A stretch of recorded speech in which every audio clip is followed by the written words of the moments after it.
Mark two one লিখেছিলেন, truth is stranger than fiction. এখন দেখছি কথাটা বেশি রকম সত্যি। সোশ্যাল মিডিয়ার এই যুগে নানা ঘটনার ওপর রং চড়িয়ে তৈরি হচ্ছে নিত্য নতুন রাজনৈতিক ন্যারেটিভ। তো ঘটনাটা কি? ঘটনা হলো উত্তর 24 পরগনার স্বরূপনগরে প্রশাসনের সম্পূর্ণ জ্ঞাতসারে দলে দলে ঘোষিত বাংলাদেশি নাগরিকরা ভিড় করছেন এবং বিএসএফের কাছে দরবার করে বাংলাদেশে ফেরত যেতে চাইছেন। তারা প্রকাশ্যে বলছেন যে তারা বেআইনিভাবে কাঞ্চন মূল্যের বিনিময়ে এদেশে এসেছিলেন, ভারতীয় পরিচয়পত্র কয়েকজন করিয়েছেন, দু একজন সরকারি প্রকল্পের সুবিধেও নিয়েছেন, এমনকি দু একজন সরকারি সংস্থায় কাজও জুটিয়ে নিয়েছিলেন, সেটাও নির্ঘাত কাঞ্চন মূল্যের বিনিময়। কিন্তু ন্যারেটিভের আসল খেলা শুরু হলো এইবার। একদল সঙ্গে সঙ্গে বলতে লাগলো যে লক্ষ লক্ষ বাংলাদেশি নাকি এসআইআর শেষ করার আগেই ভেঙে পড়ছেন, ব্যাস ভোটার তালিকায় আর একটুও জল থাকবে না, পড়ে থাকবে শুধু খাঁটি দুগ্ধ। আর একদল তো আরও সরেস, তারা ভেবে চিনতে দেখে শুনে দাবি করলেন না, এটাও সাজানো ঘটনা। এমনিতে ছোট ঘটনা বা সাজানো ঘটনা এই শব্দবন্ধগুলোর প্রতি তাদের তো পুরনো দুর্বলতা। তবে এসবের পাশাপাশি এই অনুষ্ঠানে অবশ্যই আসবে নির্বাচন কমিশনের ভূমিকার কথা, যাদের পরিকল্পনাহীনতা, যাদের তরফে কমিউনিকেশন গ্যাপ এবং বিএলওদের ওপর মারাত্মক চাপের কথা, যার জন্য একটার পর একটা প্রাণও চলে যাচ্ছে বলে অভিযোগ। আর মনে রাখতে হবে, শুধু পশ্চিমবঙ্গে নয়, উত্তরপ্রদেশ, গুজরাট, মধ্যপ্রদেশ, রাজস্থান, এমনকি কেরলেও এসআইআরের আবহে প্রতিদিন বিএলওদের অসুস্থতা আর মৃত্যুর খবর আসছে। আমাদের প্রশ্ন থাকবে যে নির্বাচন কমিশন জরুরি এসআইআরটাকে যন্ত্রণার এসআইআরে পরিণত করে ফেলছে না তো? এই সমস্ত কিছু নিয়ে আমাদের আজকের বিষয় একটু বড়। স্বাভাবিকভাবেই সীমান্তে ভিড় বাংলাদেশির, বইছে কি উল্টো স্রোত? এদিকে টানতে সংশোধনের রথ, বিএলও নিলেন চরম পথ। এসআইআরের কাটাছেঁড়ায় কোন পথে যায় বঙ্গভোট? আজ আমার প্রথম দুই বক্তা দুই যুযুধান রাজনৈতিক দলের দুই তরুণ তুর্কি। প্রথমে তৃণমূল কংগ্রেসের তরফে দেবাংশু ভট্টাচার্য। দেবাংশু, নমস্কার, শুভ সন্ধ্যা। দেখুন, এই মুহূর্তে বাংলা সহ গোটা ভারতবর্ষ এবং কয়েকটি রাজ্য যে পরিস্থিতির মধ্যে দিয়ে যাচ্ছে, সেই পরিস্থিতি একটা যুদ্ধ। সাধারণ মানুষের তার মাটি বাঁচানোর যুদ্ধ, তার ভাষা বাঁচানোর যুদ্ধ, বিশেষ করে বঙ্গবাসীদের ক্ষেত্রে তার নাগরিকত্ব বাঁচানোর যুদ্ধ। এই নিয়ে এবিপি আনন্দে অনেকগুলো আলোচনা সভা এসআইআর নিয়ে হয়েছে। স্বাভাবিকভাবেই হওয়ার কারণটাও খুব স্বাভাবিক, কারণ একটা বৃহত্তর ইস্যু। আমাদের প্রশ্নগুলো যদি প্রথম থেকে, আমি সহজ ভাষায় আসি, সহজ কথায় আসি, যে জনসাধারণ, যে মা কাকিমারা এই মুহূর্তে টেলিভিশন দেখছেন, যারা নরেন্দ্র মোদীর দয়ায় রাত্রিবেলা 450 গ্যাসটা 850 টাকা দিয়ে রাত্রিবেলা রান্নার প্রিপারেশন নিচ্ছেন, যে দাদারা 105 টাকা দিয়ে পেট্রোল ভরে বাড়িতে ঘুমোতে যাচ্ছেন, তারা হয়তো জিনিসপত্রের দাম ভুলে গেছেন, ব্যাংকের টাকা কাটার কথা ভুলে গেছেন, মূল্যবৃদ্ধির কথা ভুলে গেছেন, সবটা ভুলে গেছেন। তার কারণ হচ্ছে আপনাদের ভুলিয়ে রাখার কৌশল চলছে। কারণ আপনাকে চিমটি কাটার বদলে রোজ যদি 2টো করে ঘুষি মারা হয়, তাহলে চিমটির ব্যথাটা আপনি ভুলে যাবেন, এবং আপনারা সেই চিমটির ব্যথাটা রোজ ভুলে যাচ্ছেন। তার কারণ নরেন্দ্র মোদী আপনার নাগরিকত্ব নিয়ে প্রশ্ন তুলে দিয়েছেন, আপনি মাটির নাগরিক কিনা সেই নিয়ে প্রশ্ন তুলে দিয়েছেন। ফলে আপনি নিজের মাটি বাঁচানোর লড়াইতে এতটাই মশগুল, আপনি 105 টাকার পেট্রোল, 900 টাকার কাছাকাছি গ্যাস নিয়ে চিন্তা করার সময়ই পাচ্ছেন না। আর এটাই তো নরেন্দ্র মোদীর কৌশল ছিল। বাচ্চা যখন খাওয়ার জন্য কাঁদবে, বাচ্চাকে আলমারির ওপর তুলে বসিয়ে দাও, তখন বাচ্চা খাওয়ার কথা ভুলে গিয়ে বলবে, বাবা উঁচুতে ভয় লাগছে, নিচে নামিয়ে দাও। বাচ্চার প্রায়োরিটি বদলে গেল। এই মুহূর্তে দাঁড়িয়ে আমাদের প্রশ্নটা খুব সহজ ছিল। 2002-তে এসআইআর হয়েছে, বিজেপি বলছে তাহলে অসুবিধা কোথায়? আমরা প্রশ্ন করছি নির্বাচন কমিশনকে, উত্তর দিচ্ছে বিজেপি। বিজেপির মুখপাত্র এখানে কৌস্তব বাগচি, আর গোটা ইলেকশন কমিশনের মুখপাত্র হয়ে গেছে ভারতীয় জনতা পার্টি। প্রশ্ন করছি ইলেকশন কমিশনকে, উত্তর দিচ্ছে বিজেপি। কি অসুবিধা, কি অসুবিধা? আচ্ছা, অসুবিধা এথিক্যাল কারণ, আইডিওলজিক্যাল কারণ বাদ দিন, একটা সিম্পল অসুবিধার কথা হচ্ছে 2002-এর এসআইআরটা 2 বছর ধরে হয়েছিল, সময় নিয়ে হয়েছিল। আর তার আগে 2001-এ আদমশুমারি হয়েছিল। ছোটবেলা থেকে আমরা প্রত্যেকে জেনারেল নলেজে পড়ে এসেছিলাম, প্রত্যেকে ক বছর পর পর আদমশুমারি হয়, 10 বছর পর পর। 2001-এ হয়েছে, আবার কবে হবে? 2011-তে। 11-তে পড়তাম, আবার কবে হবে? 2021-এ। 2021-এ কেন্দ্রীয় সরকার কি আদমশুমারি করাতে পেরেছে? পারেনি। আজকে 2025, সেন্সাস হয়নি। কেন হয়নি? চাইলেই করাতে পারতো। সেন্সাস করে এসআইআর করতে পারতো, কেন করেনি?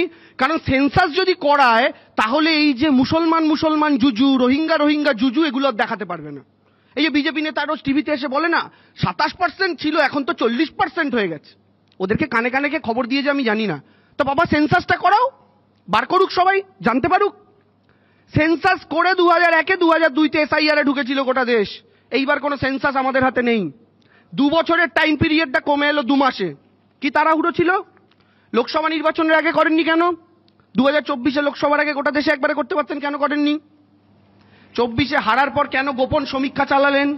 গোপন সমীক্ষা চালিয়ে কেন জানার চেষ্টা করলেন কোন জাতি কোন ধর্মের লোক ভোট দেয় না? আর তারপরে সেই বরাতটা দিলেন ইলেকশন কমিশনকে যে এই জাত এই ভাষা এই ধর্মের লোক আমায় ভোট দেয় না, এসআইআর করো, এদের নামটা কাটো। সেটাই বিহারে করেছেন, সেটাই আনঅফিসিয়ালি মহারাষ্ট্রে করেছেন। কিন্তু বিহারে কেটে বাদ দিয়েছেন, বাংলায় কেটে বাদ দিয়েছেন, মহারাষ্ট্রে ইনক্লুশন করেছেন। 4.5 বছরে 50 লাখ ভোটার বেড়েছিল, 6 মাসে আরো 50 লাখ বাড়িয়ে দিচ্ছেন আপনারা। এত ম্যাজিক জানেন। এই মুহূর্তে দাঁড়িয়ে, এই পরিস্থিতিতে দাঁড়িয়ে যখন এসআইআর এর মধ্যে আমরা নামছি, তখন 2 বছরের টাইমটা কমে 2 মাস। ইলেকশন কমিশন কি বলল? টেকনোলজির অ্যাডভান্সমেন্ট হয়েছে, তাই কোনো প্রবলেম হবে না। কি এমন টেকনোলজির অ্যাডভান্সমেন্ট? 35টা মানুষ মারা গেল, তার মধ্যে বহু সংখ্যক বিএলও রয়েছেন। বিএলও কারা? যারা ইলেকশনের কমিশনের হয়ে কাজটা করছেন। আরে বিএলও তো ইলেকশন কমিশনের পার্মানেন্ট এমপ্লয় নয়, তবুও সেই মানুষগুলো প্রাণপণ আপনাদের প্রেশার মাথায় নিয়ে কাজে নেমেছিল, কিন্তু আপনারা ন্যূনতম সহায়তা তাদের করতে পারলেন না। পশ্চিমবঙ্গে মারা যাচ্ছে, বিজেপি বলছে তৃণমূলের আতঙ্কে মারা যাচ্ছে। আরে রাজস্থানে তো তৃণমূল নেই, গুজরাটে তো তৃণমূল নেই, ওখানে বিএলওরা কেন মারা গেলেন? এই উত্তর কি শুভেন্দুবাবুরা দেবেন? এই উত্তর বিজেপির প্রতিনিধিরা দেবেন? সর্বত্র মারা যাচ্ছেন কারণ 2 বছরের কাজের প্রেশার 2 মাসে দেওয়া হয়েছে। আপনার যারা বাড়ি তৈরি করছে, বলেছে 2 বছর লাগবে বাড়ি তৈরি করতে, তাদেরকে যদি বলেন 2 মাসে বাড়ি তৈরি করতে হবে, তাহলে শ্রমিকগুলোকে কতগুলো ইট মাথায় তুলে 1 মিনিটে উপরে তুলতে হবে সেটা কল্পনা করে অঙ্কটা আপনি করুন। এই প্রত্যেকটা বিএলওর উপরে কি যাচ্ছে আপনারা কল্পনা করতে পারবেন। এই পরিস্থিতিতে মানুষের প্রাণ যাচ্ছে। আর যদি এই পরিস্থিতিতে প্রাণ যায়, তাই খুনের দায় জ্ঞানেশ কুমার নেবেন না কেন? আর জ্ঞানেশ কুমারের বর্দা নরেন্দ্র মোদী বা নেবেন না কেন? তাদের নামে এফআইআর হবে না কেন? স্পষ্ট প্রশ্ন রইল। বিহারে ফাইনালি 45 লাখ লোকের নাম বাদ গেল। আমরা স্পষ্টভাবে বললাম যে 45 লাখের নাম বাদ গেছে, আপনারা বলেছিলেন রোহিঙ্গা অনুপ্রবেশকারী নাকি বিহারেও আছে। আমরা স্পষ্টভাবে বললাম একটা কাজ করুন, 45 লোকের নামের লিস্ট বার করুন। এত ট্রান্সপারেন্সি তো। ইলেকশন কমিশন বলছেন উই আর ট্রান্সপারেন্ট, কাঁচের মতো, জলের মতো, আয়নার মতো। 45 লোকের নামের লিস্ট এখনো বার করতে পারলেন না কেন? কারণ ওই নামের লিস্ট প্রকাশ্যে এলেই বোঝা যাবে কতজন বাংলাদেশি মুসলমান আর রোহিঙ্গা বাদ পড়েছে। যোগেন্দ্র যাদবের একটা ইনস্টিটিউট আছে, তারা করে স্টাডি করে বলেছে যে বিহারে যে 45 লোকের নাম বাদ গেছে, তার মধ্যে কটা রোহিঙ্গা পাওয়া গেছে জানেন? গেস করুন তো। বিহারে 45 লক্ষ লোকের মধ্যে 300টা রোহিঙ্গার নাম পাওয়া গেছে। 300টা, বুঝুন, 45 লাখের মধ্যে 300। এই 300টাকে খোঁজার জন্য বিহারের 12 কোটি লোককে রাস্তায় দাঁড় করিয়েছিল। মানে কি? একটা গ্রামে চোর ঢুকেছে, 500 জন গ্রামের মেম্বার, 2টো চোর, পুলিশ চোরকে ধরতে পারছে না, গোটা গ্রামে কেরোসিন তেল দিয়ে নেড়াপোড়া করে দিল। এইটা ভারত সরকারের বর্তমানে অ্যাটিটিউড। পশ্চিমবঙ্গেও তো একই কাণ্ড। তাহলে বিহারের লিস্ট পাবলিশ করুন না। কজন রোহিঙ্গা ধরা পড়লো ইলেকশন কমিশন বলেছে? কজন বাংলাদেশি অনুপ্রবেশকারী ধরা পড়লো? না, তারা করেনি। আচ্ছা, এই যে বিরোধী ভোটারদের বাদ দেওয়ার কৌশল, পশ্চিমবঙ্গে বিজেপি অনেক অভিযোগ করে তৃণমূল ভুয়ো আধার কার্ড বানিয়ে দেয়। আধার কার্ড যদিও কে দেয়? ভারত সরকার। বিজেপি বলছে তৃণমূল ভুয়ো ভোটার কার্ড বানিয়ে দেয়। ভোটার কার্ড কে দেয়? Election commission. বিজেপি বলছে তৃণমূল বর্ডার থেকে লোক ঢোকায়। বর্ডার পাহারায় কে আছে? কেন্দ্রের বিএসএফ। তাহলে কেন্দ্রের বিএসএফ বর্ডার পাহারায়, তৃণমূল সেটা ভেঙে দিচ্ছে। নির্বাচন কমিশন ভোটার কার্ড দিচ্ছে, তৃণমূল সেটা ভেঙে দিচ্ছে। ভারত সরকার আধার কার্ড দিচ্ছে, তৃণমূল সেটা ভেঙে দিচ্ছে। আরে নরেন্দ্র মোদী রিজাইন করে কালকে মমতা ব্যানার্জিকে প্রাইম মিনিস্টার করে দিন। আপনাদের সব তো উনি ভেঙে দিচ্ছেন, এত ক্ষমতাও না। আপনাদের আধার কার্ড ভেঙে দিচ্ছে, ভোটার কার্ড ভেঙে দিচ্ছে, বর্ডার ভেঙে দিচ্ছে, যাই হচ্ছে বলছেন তৃণমূল করছে, অথচ 3টেই আপনারা নিয়ে বসে আছেন কেন? বিজেপি মাঝে মধ্যে বলে বর্ডারে ফেন্সিং তোলার জন্য নাকি তৃণমূল সরকার জমি দেয় না। আরেকটা মিথ্যা কথা। আর শুভেন্দু অধিকারীর মতো একটা বিরাট বড় মিথ্যেবাদী আমরা পেয়েছি বিরোধী দলনেতা হিসাবে। আরে বর্ডারে ফেন্সিং এর জমি নিয়ে আসাম সরকারের কাছেও কেন্দ্রীয় সরকার ল্যান্ড চেয়েছিল, আসামে বিজেপির গভর্নমেন্ট দিতে পারেনি। চিঠি লিখে কি বলেছে জানেন সেন্ট্রাল গভর্নমেন্টকে? বলেছে ল্যান্ড দেওয়ার জন্য আপনারা যে বর্ডারটা টেনেছেন, যে বাউন্ডারি ড্র করেছেন, সেই অনুযায়ী যদি ফেন্সিং করতে হয় তাহলে আসামের প্রচুর গ্রাম বাংলাদেশে চলে যাবে পার্মানেন্টলি। সেটা সলিউশন করুন, বর্ডারের লাইনটা চেঞ্জ করুন, তাহলে আমরা জমি দিতে পারবো। আসামের বিজেপি গভর্নমেন্ট সেন্ট্রাল গভর্নমেন্টকে বলেছে। কেসটা পশ্চিমবঙ্গেও তাই। এমন ম্যাপিংয়ে ওরা বর্ডার করতে চাইছে যেই ম্যাপিংয়ে করলে বাংলার বহু জমি বাংলাদেশে চলে যাবে। বিজেপি বলে মমতা ব্যানার্জি পশ্চিমবঙ্গকে বাংলাদেশ বানাতে চাইছে। না দাদা, নরেন্দ্র মোদী পশ্চিমবঙ্গের মাটি বাংলাদেশে তুলে দিতে চাইছে, সেই কারণে ওইভাবে বর্ডার করতে চাইছে। আমরা বলেছি বর্ডার ডিসপিউটটাকে সলিউশন করুন, তারপরে জমি দিতে আমাদের কোনো অসুবিধা নেই। আসামের হেমন্ত বিশ্ব শর্মা গভর্নমেন্ট যা বলেছে আমরাও তাই বলেছি, কিন্তু বিজেপি ওটা বলছেন এটা বলছে, এই আরেকটা মিথ্যাচার। তারপরের বক্তব্য কি, তৃণমূল নাকি এই করছে ওই করছে। ত্রিপুরার প্রাক্তন মন্ত্রী প্রতিমা ভৌমিক, ত্রিপুরাতে একটা কেস হয়েছে কদিন আগে, প্রতিমা ভৌমিকের সম্ভবত ভাইয়ের কি কাকার ছেলে এরকম কেউ একটা হবে, কাকা এই ভাই, হ্যাঁ খুড়তুতো ভাই, তিনি বধূ নির্যাতন মামলায় জেলে গেছেন। খুব ভালো কথা। জেলে গিয়ে সেই বধূ যে কমপ্লেন লিখছে সেখানে বলছে প্রতিমা ভৌমিকের, অর্থাৎ সেন্ট্রাল মিনিস্টার ছিলেন তিনি, বুঝুন সেন্ট্রাল মিনিস্টার বিজেপির, তার ভাই তিনি, মানে তার কাকার ছেলে, তিনি বাংলাদেশ থেকে এসছেন, এসে প্রতিমা ভৌমিকের বাবাকে নিজের বাবা বলে আধার কার্ড তৈরি করেছেন। মানে নিজের জেঠুকে বাবা বলে আধার কার্ড তৈরি করেছে। এবং শুধু তাই নয়, তিনি নাকি এখানে ভুয়ো আধার কার্ড বানানোর বিজনেস করেন ত্রিপুরাতে। কে বলছে? সেই বধূই অভিযোগপত্রে লিখেছে, অভিযোগপত্রের কপি আমার কাছে আছে। সেন্ট্রাল মিনিস্টার প্রতিমা ভৌমিক, তার কে করছে এটা? ভাই এই কাজটা করছে, বুঝুন সেন্ট্রাল মিনিস্টারের ভাই। আর বিজেপি কোন দিকে আঙুল তুলছে? পশ্চিমবঙ্গের দিকে আঙুল তুলছে। ভাই ত্রিপুরায় তো তৃণমূল নেই, এই উত্তরগুলো কে দেবে? চতুর্থ বক্তব্য, আজকে বিজেপি একটা কথা বলছে, হিন্দুরা ভয় পেও না, বাংলাদেশি অনুপ্রবেশকারী মুসলমানদের যা হবে হবে, হিন্দুদের কিচ্ছুটি হবে না, হিন্দুদের জন্য সিএ আছে। সিএ বিরাট বড় একটা লাড্ডু দেখাচ্ছে বিজেপি। আমি আপনাদের একটা কথা বলি, পশ্চিমবঙ্গে মতুয়ার সংখ্যা 1 কোটির ওপরে। আপনি সোশ্যাল মিডিয়ায় লিখলে, মানে গুগলে যদি সার্চ করেন 2.5 থেকে 3 কোটি বলে, যদি সমস্ত তথ্য বিচার করেন 1 কোটির ওপরে আপনি ধরতে পারেন। এই যে 1 কোটির ওপরে মতুয়া, আপনারা জানেন 2021-এর বাংলার বিধানসভা নির্বাচনের 1 বছর আগে বিজেপি সিএ পাস করালো। আপনাদের মনে আছে 2020-তে পাস হয়েছিল সিটিজেনশিপ অ্যামেন্ডমেন্ট বিল, পাস হয়ে হলো সিটিজেনশিপ অ্যামেন্ডমেন্ট অ্যাক্ট। 2020-তে পাস হলো, হওয়ার পর 4 বছর বিজেপি আইনটা ফেলে রেখে দিল, রুল ফ্রেম করলো না। রুল ফ্রেম না করলে আইন বলবতী হলো না, কোনো অর্থ থাকে না। এবার কি হলো? বিজেপি ওয়েট করলো 4 বছর, 24-এর লোকসভার 2 মাস আগে 2024-এর জানুয়ারিতে রুল ফ্রেম হলো। 4 বছর ওয়েট করলেন কেন? মতুয়াদের নাগরিকত্ব দেওয়ার হলে। ভালো কথা। এই যে 2024-এর জানুয়ারিতে রুল ফ্রেম হয়ে সিএ বলবৎ হলো, আজকে 2026-এর জানুয়ারি আর 2 মাস পরে আসবে, অর্থাৎ প্রায় 2 বছর। গেস করুন সিএ তে অ্যাপ্লাই করে কজন মতুয়া 2 বছরে নাগরিকত্ব পেয়েছে? মতুয়ার সংখ্যাটা 100-রও কম, এবং গোটা ভারতবর্ষে যদি সিএ তে নাগরিকত্ব পাওয়া বলেন তাহলে সংখ্যাটা 5000-এরও কম। আমি আজকে এবিপি স্টুডিও থেকে মতুয়াদের বড় নেতা সাজা শান্তনু ঠাকুর, সুব্রত ঠাকুরদের চ্যালেঞ্জ করছি, বুকের পাটা যদি থাকে কলকাতায় বা ঠাকুরনগরে 10,000 মতুয়াকে নিয়ে একটা সমাবেশ করুন। সেই 10,000, 1 কোটি মতুয়া আছে তো, তার মধ্যে 10,000 মতুয়াকে নিয়ে একটা সমাবেশ করুন, কিন্তু 10,000 মতুয়ার হাতেই যেন নাগরিকত্বের কার্ড থাকে, সিএর কার্ড থাকে। চ্যালেঞ্জ করছি, করুন। বুকের পাটা থাকলে কোন পারবেন না, আর নাগরিকত্ব তো দিতে পারেননি। সেই কারণে বিজেপিকে দলীয় ক্যাম্প করতে হচ্ছে। সেন্ট্রাল গভর্নমেন্ট ল পাস করেছে, তাদের বোঝানোর কোনো বালাই নেই। Same as election commission. SIR কিভাবে হবে, কিভাবে করতে হবে, আপনারা অধিকাংশই জেনেছেন ইউটিউব দেখে, সুমনদার ভিডিও দেখে সোশ্যাল মিডিয়াতে, কিংবা টিভিতে এবিপি আনন্দে সুমনদা ঘন্টাখানেক শোতে বুঝিয়েছে কিভাবে এসআইআর ফর্ম ফিল আপ করতে হবে। যে কাজটা জ্ঞানেশ কুমারের করার কথা ওটা সুমন দেব যে টিভি চ্যানেলে করছে, বুঝুন।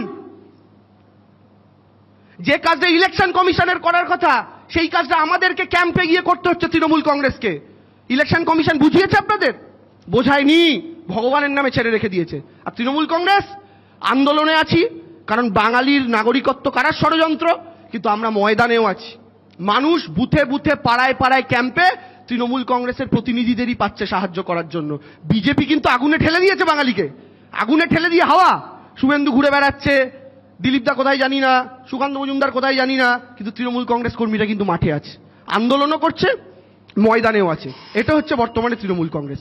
তো এই যে বর্তমান পরিস্থিতি, এই পরিস্থিতির মধ্যে দাঁড়িয়ে আপনারা যদি দেখেন যে গোটা এসআইআর প্রসেসটাকে কাজে লাগানো হচ্ছে শুধুমাত্র বিরোধী ভোটারদের বাদ দেওয়ার জন্য।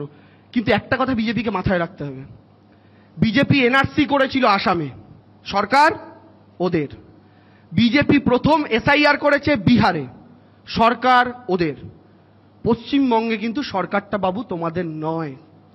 ফলে যে খেলা তোমরা ওখানে খেলেছো সেই খেলা যদি ভাবো বাংলাতে খেলবে তাহলে কিন্তু খুব ভুল করছো।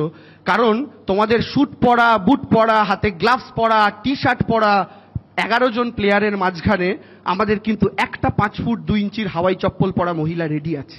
তোমাদের 11 জনের বিরুদ্ধে সেই মহিলা একাই লড়তে পারবে।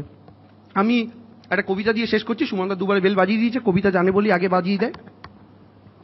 এই কবিতাটা একটু পাঁচালির মতো করে পড়ছি, ভাবুন পাঁচালিই পড়ছি। বেশ ছিল ইহবঙ্গে নির্মল আকাশ, কিন্তু তাহাতে ছিল বিজেপি হতাশ।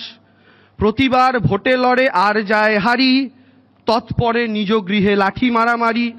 দিলীপ দা বলি ওঠে ধরি নিজ লুঙ্গি, শুভেন্দু দলে এসে বাজাইল পুঙ্গি। শুভেন্দু উত্তর করে আমার কি দোষ, সুকান্ত অপদার্থ সেই নন্দ ঘোষ। সব শুনি সুকান্ত তা রেগে ওঠে মনে, শ্রমিকের সাথে প্রীতি রচেন গোপনে। দৃশ্য দেখি মোদি শাহ মনে মনে কাঁদে, কি করিলে বঙ্গজিতি সেই ছক ফাঁদে। চিন্তামগ্ন অমিত শাহ খোঁজেন প্রাণেশ, ডাকিলেন কোথা আছো কুমার জ্ঞানেশ। রক্ষাকর্তা তুমি ত্রাতা দোহে করো ত্রাণ, প্রতিবার বঙ্গহারি ভুলুন্টিত মান। হাত জোর করি কহে জ্ঞানেশ কুমার, আজ্ঞা করো মহারাজ কি চাহি তোমার। বঙ্গে এক দেবীর বাস শুভ্রতার বেশ, নিজ হস্তে পদ্মবন ছিরি করে শেষ। তাহাকে হারাতে চাই দিবারাত ভাবি, যা করার তাহা করো এই মোর দাবি। জ্ঞানেশ কুমার আসে হস্তে ধরি ঝুড়ি, ভোটার তোলেন আর নেন তাতে পুরি। হাসিতে হাসিতে কহে নাচিতেছে নোট, ডিলিট করিব যত বিরোধীর ভোট। ঘাম ছোটে জনতার দুশ্চিন্তায় মরে, বুড়ো বুড়ি একা ঘরে হাহাকার করে। চাপে পড়ে বিএলওরা দেয় গলে দড়ি, দাঁড়িয়ে আছেন জম হাতে নিয়ে ছড়ি। বিমানে বসিয়া মোদি ব্রহ্মাণ্ড ঘোরেন, আজ নেপচুন কাল প্লুটো পরশু ফরেন। নোটবন্দি, লকডাউন কিংবা আধার লিঙ্ক, জনতার ব্লাড করে দিল্লি থেকে ড্রিঙ্ক। বাংলাদেশি খুঁজতে গিয়ে ভারতীয় মরে, ধরিতে পতঙ্গ আগুন দেয় নিজ ঘরে। চিন্তামগ্ন সাধারণ শ্রমিক বা চাষি, অসুরের নেত্য দেখে কাঁদে বঙ্গবাসী। বর্গি চোখে কুম্ভীরাশ্রু আসলে নকল, বাঙালিকে জেলে পুরে জমির দখল। ইউপি বিহার হতি চলি আসে ছুটে, বঙ্গের মালিকানা নিতে চায় লুটে। শেষ তবক। নেতাজি রবির মাটি ঝোকায় না মাথা, ইহা জেনে মোদি সার সারা গায়ে ব্যথা। দূর হতে শোনা যায় খেলা হবে ধোনি, রাজপথে পুনরায় চেনা দিদিমণি। পাগল হইবে মোদি হারিতে হারিতে, শুভেন্দু ফিরিবে তার কাঁথির বাড়িতে।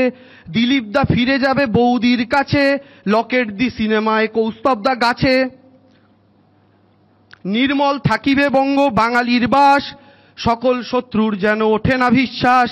হাওয়াই চটির হাওয়া তুলিছে তুফান, জোট বাঁধো এসো গাহি তার জয়গান। জয় বাংলা। প্রায় একটা দেবাংশুকে ধন্যবাদ, ব্রতকথার মেজাজ বিতর্কের মধ্যে এনে দিল। কিন্তু পাঁচালির উত্তর আর মতুয়ার মহাসম্মেলন নিয়ে যে চ্যালেঞ্জটা করছে আমার বিজেপির প্রতিনিধি নিশ্চয়ই দেবে, কিন্তু তার আগে দু একটা কথা বলতেই হবে। এক হচ্ছে দেবাংশু শুরু করলো যুদ্ধ নিয়ে। হ্যাঁ, এটাকে নাগরিকত্ব বাঁচানোর যুদ্ধ, দৃষ্টিভঙ্গির ব্যাপার, কেউ দেখতেই পারেন। আবার উল্টো দিক থেকে কেন বিদেশি নাগরিকরা ভুল এবং ভুয়ো তালিকায় ঢুকে পড়ে আমাদের দেশের নেতা নেত্রীদের ভোটে নির্বাচন করবেন যাতে তারা না করতে পারেন, তার জন্য যুদ্ধ এভাবেও তো দেখা যায়। ঠিক যেমন ও যথার্থভাবে ওর দৃষ্টিভঙ্গি থেকে ভুলিয়ে দেওয়ার একটা পরিকল্পনা হিসেবে পুরোটাকে উপস্থিত করলো, সেরকম একইভাবে এই এসআইআর নিয়ে বিরাট বিতর্ক, তৃণমূলের বিরুদ্ধে ওটা দুর্নীতির অভিযোগগুলো কোথাও কি ভুলিয়ে দিচ্ছে, এই প্রশ্ন অনেক বিরোধী দল তুলছে। আবার পাশাপাশি নিঃসন্দেহে ও বলেছে যে কেন জাতীয় নির্বাচন কমিশনকে আক্রমণ করলে বিজেপি তার উত্তর দিচ্ছে। আমার মনে পড়ে যাচ্ছিল যে পঞ্চায়েত ভোটের পর রাজ্য নির্বাচন কমিশনকে আক্রমণ করলে তৃণমূল তার উত্তর তো দিচ্ছিল, দিনের পর দিন দিচ্ছিল। জ্ঞানেশ কুমারের বিরুদ্ধে এফআইআর তার যদি সঙ্গত কারণ থাকে হতেই পারে, আই রিপিট হতেই পারে, কিন্তু আমি বলছি পঞ্চায়েত ভোটে এক্ষুনি দেখাবো কতজন মানুষ মারা গেছিল। রাজীব হাসিনার বিরুদ্ধে কতগুলো এফআইআর হয়েছিল রাজ্য নির্বাচন কমিশনার। আচ্ছা, আর একটা তথ্যের ভুল যেহেতু দেবাংশু বলল এবং আজকে রাজ্যের মুখ্যমন্ত্রীও মঞ্চের ওপর থেকে বললে, নিশ্চয়ই কোনো আমলা অথবা রাজনীতিবিদ তাকে এই ভুল তথ্য ফিট করেছেন, একেবারে তথ্যগত ভুল। ভারতবর্ষে এসআইআর শেষ হয়েছিল 2002 থেকে 4, কিন্তু পশ্চিমবঙ্গে 4-এ শেষ হয়নি। পশ্চিমবঙ্গে এসআইআরের খসড়া ভোটার তালিকা প্রকাশিত হয়েছিল 4 ফেব্রুয়ারি 2002। সেটা সংশোধনের পর ফুল অ্যান্ড ফাইনাল তালিকা প্রকাশিত হয়েছিল 12 এপ্রিল 2002। কোথাও 2004 নেই। 2004 বলা হয় তার কারণ ভারতবর্ষের মতো বিপুল একটা রাষ্ট্রের গোটা সবকটা রাজ্য মিলিয়ে 2-তে শুরু এবং 4-এ শেষ বলে খসড়া ভোটার তালিকা পশ্চিমবঙ্গের ক্ষেত্রে বেরিয়ে গেছিল 4 ফেব্রুয়ারি। কোনো ইফস অ্যান্ড বাটস নেই। অর্থাৎ যারা এই ভুল তথ্য ফিট করছেন দয়া করে তথ্যের খাতিরে তাদের সংশোধন করে নেওয়া দরকার। দেখুন, আমরা বিশ্বাস করি, যেখানে আমি দেবাংশুর সঙ্গে আবার একমত হব, সেটা হচ্ছে ভোটার তালিকার সংশোধন এবং প্রয়োজন হলে নিবিড় সংশোধন গণতন্ত্রের অত্যন্ত জরুরি এবং অত্যাবশ্যকীয় একটা প্রক্রিয়া। আবার সেই জরুরি প্রক্রিয়া যেন যন্ত্রণার প্রক্রিয়ায় না পৌঁছে যায় সেটা দেখার দায়িত্ব কিন্তু নির্বাচন কমিশনের। কিন্তু তা বলে সুষ্ঠু এসআইআরে সহায়ক না হয়ে নির্বাচন কমিশনকে রাজ্যের তরফে যথেষ্ট পরিকাঠামো না দিয়ে এসআইআরটাকেই বন্ধ করে দেয়া, আবার বলছি, আগের দিনও বলেছিলাম, মাথা ব্যথা সারাতে মাথা কেটে নেওয়ার সামিল। কই, সব ক্ষেত্রে রাজ্যের শাসক দল তো এই নীতি নিয়ে চলে না। পশ্চিমবঙ্গে নির্বাচন মানেই রাজনৈতিক সন্ত্রাস এবং তাতে মানুষের মৃত্যু। তার জন্য কোনো দিন তৃণমূল কংগ্রেস কি ভোট বন্ধের দাবি তুলেছে? ধরুন 2013 সালের পঞ্চায়েত ভোটে ভোট পর্বেই 17 জন মানুষ খুন হয়েছিলেন। 2018 পঞ্চায়েত ভোটে বলি হয়েছিলেন 29 জন, আর ভোটের দিন রেকর্ড সৃষ্টি করে একই দিনে 16 জন খুন হয়েছিলেন। 2019 লোকসভা ভোটে রাজনৈতিক হিংসায় মারা গেছিলেন 11 জন। আর 2023 পঞ্চায়েত ভোটে দিন ঘোষণা থেকে পরবর্তী 39 দিনে 55 জন মানুষ এই রাজ্যে রাজনৈতিক হিংসার কারণে খুন হন। আজ এসআইআরের কারণে দুর্ভাগ্যজনক মৃত্যু দেখলেই তৃণমূল এসআইআর বন্ধ করতে বলছে। কই, ভোটে বিপুলভাবে জয় পাওয়ার আগে বা পরে সেই তৃণমূল কংগ্রেসের একজন নেতা নেত্রীও, প্রচুর তৃণমূল কর্মীও তো খুন হয়েছিলেন। যে সংখ্যাগুলো বললাম তার মধ্যে কিন্তু অনেক তৃণমূল কর্মী ছিলেন। কই, ভোট বন্ধ করার কথা বলেননি তো, একবারও বলেননি তো যে এত মানুষের মৃত্যু হয়েছে, ভোট আর দরকার নেই, অথবা একটু শান্তি ফিরলে ভোট হোক। সুতরাং একই যাত্রায় পৃথক ফল কেন, এই প্রশ্ন উঠবেই। যাই হোক, আমার পরের বক্তা আরেক তরুণ তুর্কি নেতা বিজেপির কৌস্তব বাগচি। শুভ সন্ধ্যা। সম্মানীয় অতিথি যারা রয়েছেন সবার প্রতি আমার শ্রদ্ধা। দেবাংশু একগাদা কথাবার্তা বললো, সেখানে চ্যালেঞ্জ অনেক কিছু করলো। শান্তনু ঠাকুর থেকে শুরু করে শুভেন্দু অধিকারী, দেবাংশুর চ্যালেঞ্জ থেকে কেউ বাদ গেল না। এখন এই দেবাংশু একটা সময় চ্যালেঞ্জ করেছিল, বলেছিল পাপোস হয়ে শুয়ে থাকবো, আমাকে ডিঙিয়ে কেউ যেতে পারবে না। তো সেই চ্যালেঞ্জের মর্যাদা তার নিজের দল রাখেনি, অন্যান্য নেতাদের কি চ্যালেঞ্জ করবে রে ভাই?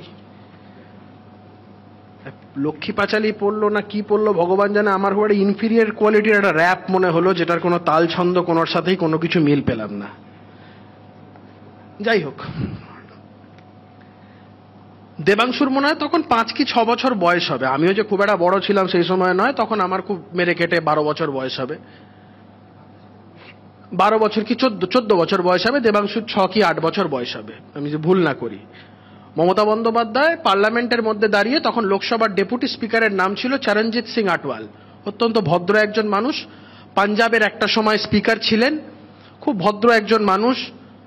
মমতা বন্দ্যোপাধ্যায় বলতে চাইলেন, কিছু পয়েন্ট রেজ করলেন, তাকে বলতে দেওয়া হলো না, কারণ তিনি পদ্ধতি মেনে বলেননি বলে মমতা বন্দ্যোপাধ্যায় রেগে মেগে তেড়ে মেরে গিয়ে মুখে এক গুচ্ছ কাগজ ছুঁড়ে মারলেন। এখন যারা বয়স্ক মানুষজন রয়েছেন, যারা এই ঘটনাটাকে রিক্যাপিচুলেট করতে পারছেন, বা যারা রাজনৈতিক রিসার্চ ওয়ার্কটা খুব ভালো করে, বা যারা রাজনীতি নিয়ে চর্চা করে, সবারই মনে থাকার কথা সেদিন মমতা বন্দ্যোপাধ্যায়ের দাবিটা কি ছিল। মমতা বন্দ্যোপাধ্যায় পশ্চিমবঙ্গের ভোটার লিস্টে বাংলাদেশিদের যে দাপাদাপি, সেই দাপাদাপি নিয়ে সেদিন সরব ছিলেন। মমতা বন্দ্যোপাধ্যায় সেদিন দাঁড়িয়ে, মমতা বন্দ্যোপাধ্যায় সেই মমতা বন্দ্যোপাধ্যায়ের স্ট্যান্ডের সাথে আজকে দেবাংশুদের স্ট্যান্ডের মিল নেই, স্বয়ং মমতা বন্দ্যোপাধ্যায়ের নিজের স্ট্যান্ডের সাথে নিজে মিল নেই। কেমন যেন এটা গুলিয়ে যাচ্ছে বিষয়গুলো।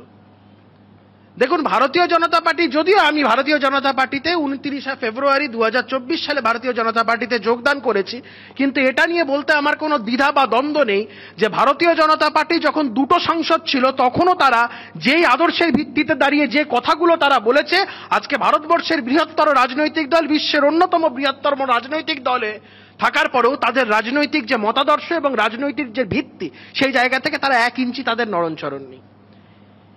মূলত আমাদের যেটা বক্তব্য, কোন সুষ্ঠু স্বাভাবিক মানুষের, আমাদের বক্তব্য নির্বাচন কমিশন যেটা করছে তার প্রতি 100% তার প্রতি সহমর্মিতা রেখে সেই নির্বাচন কমিশনের বক্তব্যের সাথে একাত্ম হয়ে আমাদের একটাই বক্তব্য, যা হচ্ছে দেশহিতে হচ্ছে।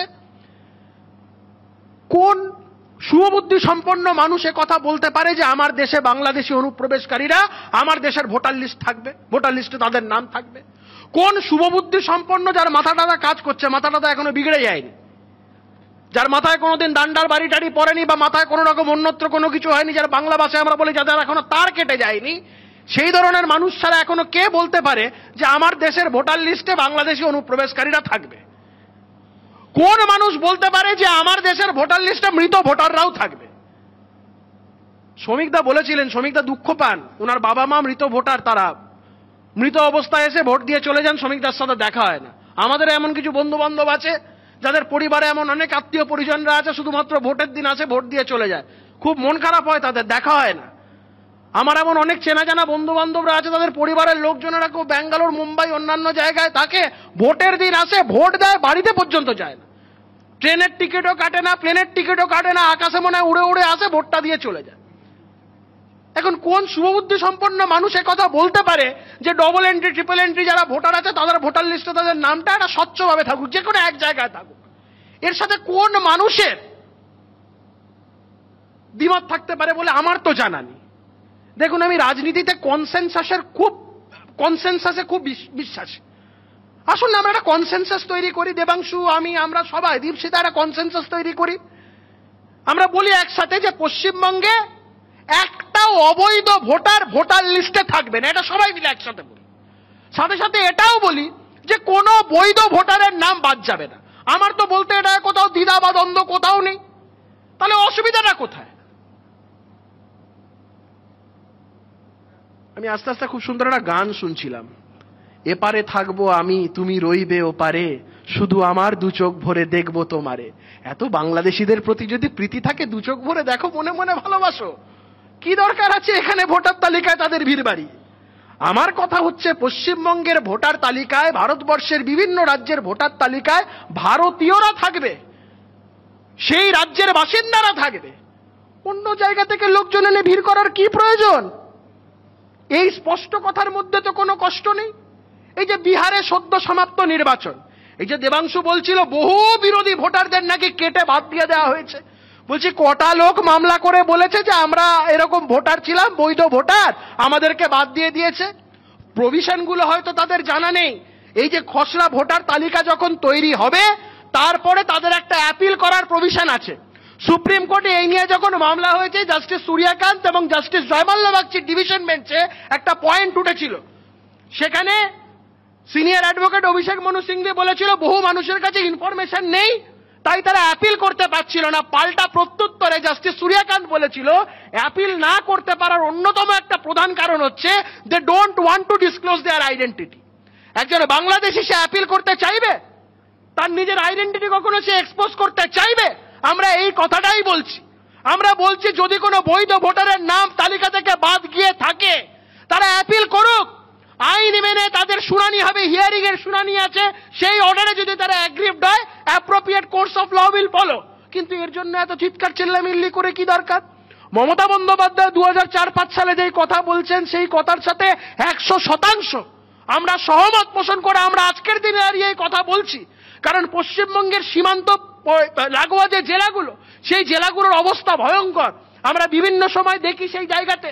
আবার তৃণমূলের বিভিন্ন নেতারা আবার রেড চার্ট তৈরি করে দেন, আধার কার্ড বানাতে এত টাকা, ভোটার কার্ড বানাতে এত টাকা, প্যান কার্ড বানাতে এত টাকা, সুন্দর চার্ট সিস্টেম করে দেওয়া আছে। আমরা শুধু প্রশ্ন করছি যে এই সিস্টেমটা কতদিন চলবে?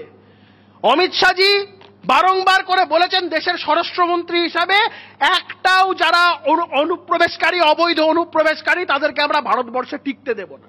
মমতা বন্দ্যোপাধ্যায় কেন এই কথাটি বলতে পারেন না? মমতা বন্দ্যোপাধ্যায় খুব সচ্ছলভাবে, খুব সুন্দরভাবে হিন্দুদের অপমান করতে পারেন, মতুয়াদের, তাদের পরম পূজনীয় গুরুচাঁদ ঠাকুরকে গরুচাঁদ বলতে পারে। মমতা বন্দ্যোপাধ্যায় বারংবার হিন্দুদেরকে অপমান করে হিন্দু ধর্মকে গন্ধা ধর্ম বলতে পারে, কিন্তু একবারও মমতা বন্দ্যোপাধ্যায় কেন অনুপ্রবেশকারীদেরকে আমরা বাংলায় থাকতে দেব না, অনুপ্রবেশকারীদের আমরা বাংলা থেকে বিতাড়িত করব, এই কথা বলার সৎসাহস মমতা বন্দ্যোপাধ্যায়ের নেই কেন? বিএলওর উপরে একটা প্রেসার তৈরি হচ্ছে, আমরা সবটাই জানি, তারাও মানুষ, তাদের উপরে একটা এক্সেস কাজের একটা প্রেসার তৈরি হচ্ছে, কিন্তু মমতা বন্দ্যোপাধ্যায় এর জন্য দায়ী নেই। 1000 ডেটা এন্ট্রি অপারেটরকে কেন রাজ্য সরকার তারা নিতে চায়নি? তারা কেন এমপ্লয়মেন্ট দেয়নি? আমরা এই প্রশ্ন রাজ্য সরকারের কাছে করেছি। মমতা বন্দ্যোপাধ্যায় আজকে বিএলওদের নিয়ে কথা বলছে, যেখানে যে কেউ মারা যাচ্ছে, কিছু হচ্ছে, বলে যাচ্ছে এসআইআর এর জন্য মারা গেছে। পানিহাটিতে একজন মারা গেলেন, বলছেন সুইসাইড নোট লিখে গেছে, হাতের 4টে আঙুলই নেই। আমরা বললাম যে এটার ফরেনসিক তদন্ত হোক। আমরা বললাম ওই যে হ্যান্ডরাইটিং এক্সপার্টের কাছে পাঠিয়ে ওর স্পেসিমেন হ্যান্ডরাইটিং নিয়ে এটাকে পরীক্ষা করা হোক। তারপর থেকে দেখবেন শুনশান, সব চুপ, কেউ আর কথা বলছে না। তার আগে বলছিল গাছে বেঁধে পেটাবে, কেউ বলছিল রক্তগঙ্গা বইয়ে দেবে, কেউ বলছিল পানিহাটিতে শুভেন্দু অধিকারী সহ বিজেপি নেতাদের দেখলে গাছে বাঁধা হবে। তারপরে আমরা মিছিল করলাম, গাছে বাঁধার লোক তো ছেড়ে দিন, দড়িও পর্যন্ত দেখতে পেলাম না, যবে থেকে আমরা বললাম ওটার ফরেনসিক পরীক্ষা চাই। আমরা বলছি যে কোনো মানুষ যারা এই গোটা প্রক্রিয়াটার সাথে জড়িত, তারা সবাই একটা মারাত্মক প্রেসারের মধ্যে আছেন, এটা অস্বীকার করার কোনো জায়গা নেই।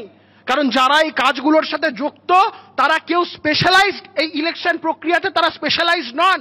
ইলেকশন কমিশনকে তাদের হেল্প নিতে হচ্ছে, এবং তারা যে কাজটা করে দিচ্ছেন এটা তারা দেশের স্বার্থে এই কাজগুলো করছেন। কিন্তু সরকার তাদের প্রতি যেই কর্তব্যগুলো করার কথা ছিল, যেই টাকাটা সরকারের দেওয়ার কথা ছিল, সরকার কি সেই টাকাগুলো দিচ্ছে? এমপ্লয়মেন্ট যেগুলো দেওয়ার কথা ছিল ডেটা এন্ট্রি অপারেটর, সেগুলো তাদের দিচ্ছে? তাদেরকে এনিউমারেশন ফর্ম নিতে হচ্ছে, সাথে সাথে তাদেরকে ডেটা এন্ট্রি করতে হচ্ছে, যেই কাজগুলো তাদের করণীয় নয় সেগুলোও তাদের করতে হচ্ছে। এর দায়টা শুধুমাত্র একা নির্বাচন কমিশনের নয়, আর আমরা নির্বাচন কমিশনের মুখপাত্র নই। আমিও বলেছিলাম, একবার নয় বারবার। আমাদের নেতা সজল ঘোষ তিনিও বারবার বলেছেন যে আমাদের বিএলওদের উপর যদি এই লাগাতার আক্রমণ চলতে থাকে, বিএলওদের উপর বিভিন্ন জায়গায় যেই সমস্ত বিএলওরা সিদ্ধারা সোজা রেখে কাজ করছে, তাদেরকে যেভাবে আক্রান্ত হতে হচ্ছে, এর বিরুদ্ধে যদি নির্বাচন কমিশন ব্যবস্থা না নেয়, আমরা প্রয়োজনে নির্বাচন কমিশন ঘেরাও করব। আমাদের নির্বাচন কমিশনের সাথে অত পীড়িত নেই। আমরা চাই পশ্চিমবঙ্গে তথা সারা ভারতবর্ষ জুড়ে election commission being N autonomous body, তারা নিজেদের কাজ একদম ইন্ডিপেন্ডেন্টলি তারা করুক। কোথায় যখন তেলেঙ্গানাতে এসআইআর, মানে প্র্যাকটিক্যালি এসআইআর 22 লক্ষ ভোটার যখন বাদ গেল, তারপরে যখন কংগ্রেস ক্ষমতায় এলো, কই তখন তো কেউ কিছু বলল না। 2002 থেকে 2004 সারা দেশ জুড়ে, যদিও পশ্চিমবঙ্গে সুমনদা রাইটলি পয়েন্ট আউট করেছে, এই এসআইআর হয়ে যাওয়ার পরে তো এনডিএ সরকার ছিল না, ইউপিএ সরকার আবার ক্ষমতায় এসেছে। কই এই কথাগুলো তো কেউ তখন বলে না। শুধুমাত্র হেরে গেলে নির্বাচন কমিশনের দোষ। কংগ্রেস যখন অন্যান্য রাজ্যগুলোতে যেতে, কংগ্রেস যখন প্রায় আজকে 44 থেকে 45 থেকে 100টার কাছাকাছি আসন পায়, কই তখন নির্বাচন কমিশনের তো দোষ দেয় না। আজকে ওই বাংলাতে যে কথাটা ছোটবেলা থেকে আমরা শিখে এসেছি, নাচতে না জানলে উঠোনের দোষ, মমতা বন্দ্যোপাধ্যায় থেকে শুরু করে প্রত্যেক কটা রাজনৈতিক দল, তারা রাজনৈতিকভাবে তারা বিজেপির কাছে পরাস্ত হয়ে আজকে বিভিন্নভাবে তারা এই কথাবার্তাগুলো তুলছে।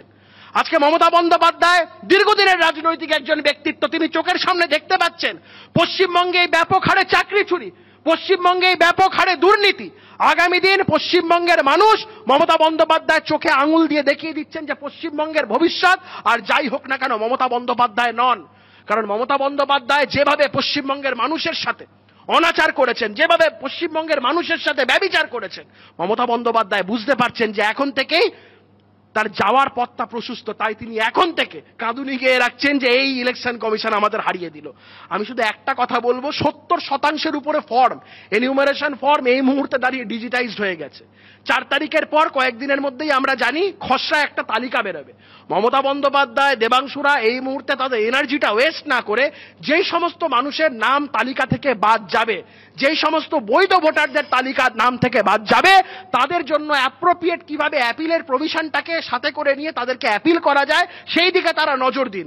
আমরা এই অ্যাপিলের দিকে তাকিয়ে থাকবো যে কটা মানুষের নাম বাদ গেল আর সেই বাদ যাওয়া নামের মধ্যে থেকে কতগুলো অ্যাপিল হলো। আর তারা যারা বলছে না ওই কতগুলো বাংলাদেশি, কতগুলো রোহিঙ্গা, ওই তখনই দুধ কা দুধ পানি কা পানি হয়ে যাবে, এত চিন্তা করার কিচ্ছু নেই। তাদের মনে এত বাংলাদেশি প্রীতি, তাদের মনে এত অনুপ্রবেশকারী প্রীতি, তারা এই নিয়েই থাকুক, এই ভালোবাসা নিয়েই তাদের পশ্চিমবঙ্গের মানুষকে দুহাত ভরে বিদায় জানিয়ে 2026 সালে চলে যেতে হবে। দেবাংশুও ভালো থাকুক, সকলেই ভালো থাকুক, মমতা বন্দ্যোপাধ্যায় ভালো থাকুক। আর আপনাদের সকলকে জানাই, পশ্চিমবঙ্গের 2026-এর নির্বাচন আমাদের কাছে, ভারতীয় জনতা পার্টির কাছে তথা পশ্চিমবঙ্গের প্রতিটা মানুষের কাছে শুধুমাত্র কোনো রাজনৈতিক নির্বাচন নয়। পশ্চিমবঙ্গের দিনের পর দিন যেভাবে আমরা একটা রসাতলের দিকে চলে যাচ্ছি, এই রসাতল থেকে পশ্চিমবঙ্গকে উদ্ধার করার একটা নির্বাচন। বাদবাকি তো নির্বাচনের সময় যত এগিয়ে আসবে তখন রাজনৈতিক দল, বিভিন্ন রাজনৈতিক দলের সাথে সাথে আমরাও আমাদের রাজনৈতিক যে প্রতিশ্রুতি বা আমরা আমাদের রাজনৈতিক যে বদ্ধপরিকর যে ভঙ্গিমা নিয়ে আমরা রাস্তায় নামবো। কিন্তু আজকের দিনে দাঁড়িয়ে একটাই আমাদের একটাই মোটো হওয়া উচিত যে আমাদের ভোটার তালিকা, আমাদের ভোটার লিস্ট সেটা সম্পূর্ণ ভেজাল, নির্ভেজাল হতে হবে, কোনো ভেজাল সেখানে থাকলে চলবে না। আসুন আমরা এই বিষয়ে একটা কনসেনসাস গড়ে তুলি। যারা এই বিষয়ে কনসেনসাস গড়ে তুলতে পারবে না, আমার মতে ভারতীয় হিসাবে তারা লজ্জার বস্তু। ধন্যবাদ কৌস্তব। আমি কৌস্তবের প্রস্তাবটা নিয়ে শুরু করব, সেটা হচ্ছে দলমত নির্বিশেষে সমস্ত রাজনৈতিক দল যদি এইটুকু বলতে পারে যে একজন অনুপ্রবেশকারীও যেন এই রাজ্যে না থাকে এবং একজন বৈধ ভোটারের নামও যেন বাদ না যায়, এই পর্যন্ত শুনলে আপত্তির কোনো কারণ থাকতে পারে না। কিন্তু আমি বলছি যে এসআইআর প্রক্রিয়া শুরু হওয়ার আগে রাজ্যের বিরোধী দলনেতা কি করে জেনে গেলেন যে 1 কোটি মানুষের নাম বাদ যেতে পারে? এবং শান্তনু ঠাকুর তিনি আরেক ধাপ এগিয়ে এলেন, তিনি বললেন 1,20,00,000 মানুষের নাম বাদ যেতে চলেছে। আমি বলছি যে নিঃসন্দেহে এই অ্যাপিলের কথা কৌস্তব বলছিল, আমার খুব জানতে আগ্রহ থাকবে যে কি করে এসআইআর প্রক্রিয়া শুরু হওয়ার আগে কেউ 1 কোটি, কেউ 1,20,00,000 এই সংখ্যাটা জেনে গেলেন। আমি আসবো এবার বিহারে, তার কারণ বিহারের উদাহরণ আমার প্রথম দুজন বক্তাই দিলেন। বিহারে তো শুনেছিলাম প্রচুর ঘুষবেটিয়া ছিল, প্রচুর অনুপ্রবেশকারী। এসআইআর হওয়ার পরে কজন অনুপ্রবেশকারী বাদ গেল? বিহারে তো একেবারে জলের মতো, শ্বেতপত্রের মতো স্বচ্ছ ডেটা সামনে আসা উচিত ছিল, কারণ পশ্চিমবঙ্গের মতো বিরোধীদের সরকার রাজ্যে আর কেন্দ্রে অন্য সরকার, এরম তো ছিল না। ওটা তো ডাবল ইঞ্জিনের সরকার ছিল, এনডিএ সরকার বিহারে চলেছে। আরও স্বচ্ছতার সঙ্গে এই তথ্য সামনে আসা উচিত ছিল যে এসআইআরের ফলে কতজন ঘুষবেঠিয়া, কতজন অনুপ্রবেশকারী বাদ গেল। তবে এইখান থেকে রাজনৈতিক মতাদর্শের কথা কৌস্তব বলেছে, যে অবশ্য বলেছে যে নির্বাচন কমিশনের প্রতি ওর কোট আনকোট কোনো পীড়িত নেই, কিন্তু এটাও বলেছে যে নির্বাচন কমিশনের বক্তব্যের সঙ্গে বিজেপি বা দল হিসেবে ভারতীয় জনতা পার্টি বহুবার একাত্ম হয়েছে। আমি বলছি সব থেকে সন্দেহজনক জায়গাটা জানেন এই জায়গায়। দেখুন, আমরা বিশ্বাস করি যে জাতীয় নির্বাচন কমিশনের মতো একটা সাংবিধানিক সংস্থার একেবারে সিজারের স্ত্রীর মতোই যাবতীয় প্রশ্ন এবং বিতর্কের ঊর্ধ্বে থাকা উচিত, এবং সদিচ্ছে থাকলেই যে সেটা করা যায়, সেটা ভারতবর্ষের প্রথম নির্বাচন কমিশনার বঙ্গসন্তান সুকুমার সেন থেকে প্রভাত প্রতিম টিএন সেশনরা একবার নয় বারবার চোখে আঙুল দিয়ে দেখিয়ে দিয়েছেন। কিন্তু 2019 সালে লোকসভা ভোটের আগে থেকে নির্বাচন কমিশনের একাধিক সিদ্ধান্ত তাদের নিরপেক্ষতা নিয়ে কিন্তু সেই সিদ্ধান্তগুলো প্রশ্ন তুলে দিয়েছে। ধরুন, সুপ্রিম কোর্টের অবসরপ্রাপ্ত বিচারপতি মদন লেকুরের নেতৃত্বে সিটিজেন্স কমিটি অফ ইলেকশন 2021 সালের মার্চ মাসে যে রিপোর্ট পেশ করেছিলেন, সেই প্রতিবেদনে একেবারে স্পষ্ট বলেছিলেন, কোট আনকোট, আমি শুধু বাংলা করেছি, জাতীয় নির্বাচন কমিশন ইচ্ছে করে ভোটের দিন ঘোষণা পিছিয়ে দিয়েছিল যাতে 8ই ফেব্রুয়ারি থেকে 9ই মার্চের মধ্যে অনেকগুলো সরকারি প্রকল্প উদ্বোধন করে ফেলা যায়। ওই সময়ের মধ্যে 157টা সরকারি প্রকল্পের উদ্বোধন করা হয়েছিল, যার অনেকগুলোই করেছিলেন স্বয়ং প্রধানমন্ত্রী। এখানেই শেষ নয়, কমিটি তার রিপোর্টের আরেকটা পাতায় লিখছেন, ভোটের সময় আদর্শ আচরণবিধি কঠোরভাবে বলবৎ করার ক্ষেত্রেও নির্বাচন কমিশন শাসক দলের ব্যাপারে নরম মনোভাব দেখিয়েছে। আর সেই ব্যাপারে যে নির্বাচন কমিশনার ভিন্নমত পোষণ করেছিলেন তাকে সরিয়ে দেয়া হয়, ভাবতে পারেন? সুতরাং নির্বাচন কমিশন যদি শাসকের স্বর হয়ে দাঁড়ায় কিংবা বিরোধীদের আক্রমণের মুখে শাসক দল নির্বাচন কমিশনের ঢাল হয়ে দাঁড়ায়, তাহলে অবশ্যই জাতীয় নির্বাচন কমিশনের নিরপেক্ষতা নিয়ে সংশয় আরও বাড়বে এবং সেটাই স্বাভাবিক। আর এসআইআর নিয়ে আজকের ভারতবর্ষে হুবহু নানা জায়গায় নানা ক্ষেত্রে সেটাই হচ্ছে। যাই হোক, আমার পরের বক্তা স্বয়ং একজন বিএলও, স্বপন মণ্ডলের মুখ থেকেই আমরা শুনবো তাদের কথা, বিএলওদের কথা। স্বপনবাবু, সবাইকে শুভ সন্ধ্যা। যারা আজকে যুক্তিতর্ক অনুষ্ঠানে উপস্থিত আছেন অতিথিবৃন্দ এবং সুমনবাবু এবং এবিপি আনন্দের দর্শক শ্রোতা যারা আছেন, প্রত্যেকে আমাদের বিএলও ঐক্যমঞ্চ এবং ভোটকর্মী ঐক্যমঞ্চের পক্ষ থেকে ধন্যবাদ জানাচ্ছি। বিষয়টা হলো যে আমি আলোচনাটা শুরু করছি কয়েকটা তথ্য দিয়ে আর কি। কৌস্তববাবু কিছুক্ষণ আগে বলে গেলেন যে আমাদের রাজ্যে ডিজিটাইজেশন সেটা 70% হয়েছে, সেটা দুপুর 3টের খবর ছিল।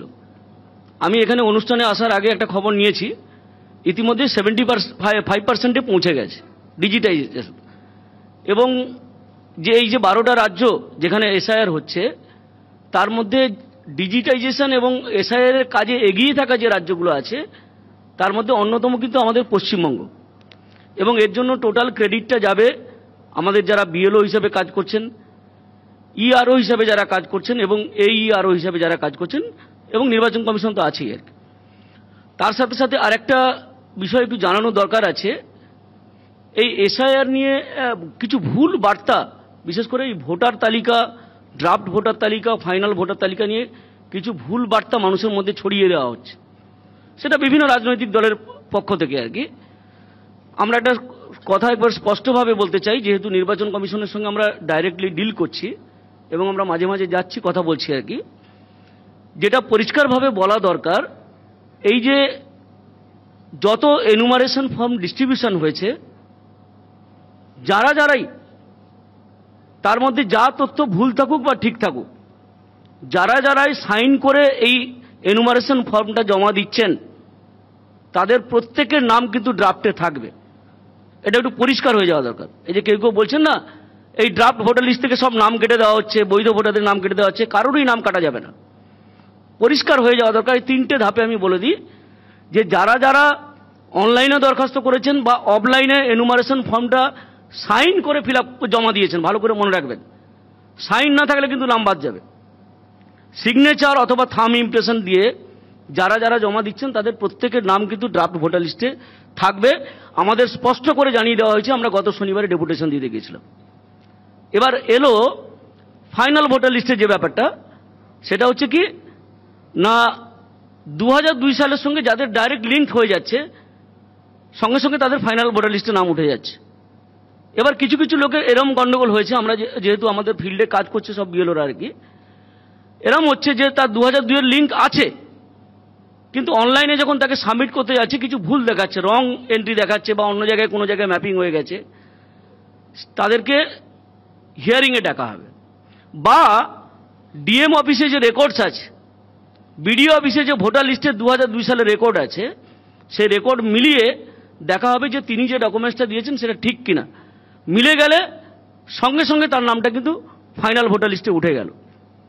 তার সাথে এবার 3 নম্বর যে ধাপটা যেটা বললাম, যারা বাকি থেকে গেল, লিঙ্ক করতে পারল না, একমাত্র তাদের নামটা আলাদা করে তালিকা হিসাবে প্রকাশ করা হবে, তালিকা করে প্রত্যেকটা বুথ ধরে যে এই বুথে এই পার্টে 100 জনের নাম তালিকাভুক্ত হয়েছে, কেন এদের ভোটার লিস্টে নাম তোলা হয়নি, তাদেরকে হিয়ারিংয়ে ডাকা হবে যে তুমি যে এই ডকুমেন্টস দিয়েছো তার প্রমাণ সাপেক্ষ যা দরকার ইলেকশন কমিশনের গাইডলাইন অনুযায়ী সেটা দেখাও।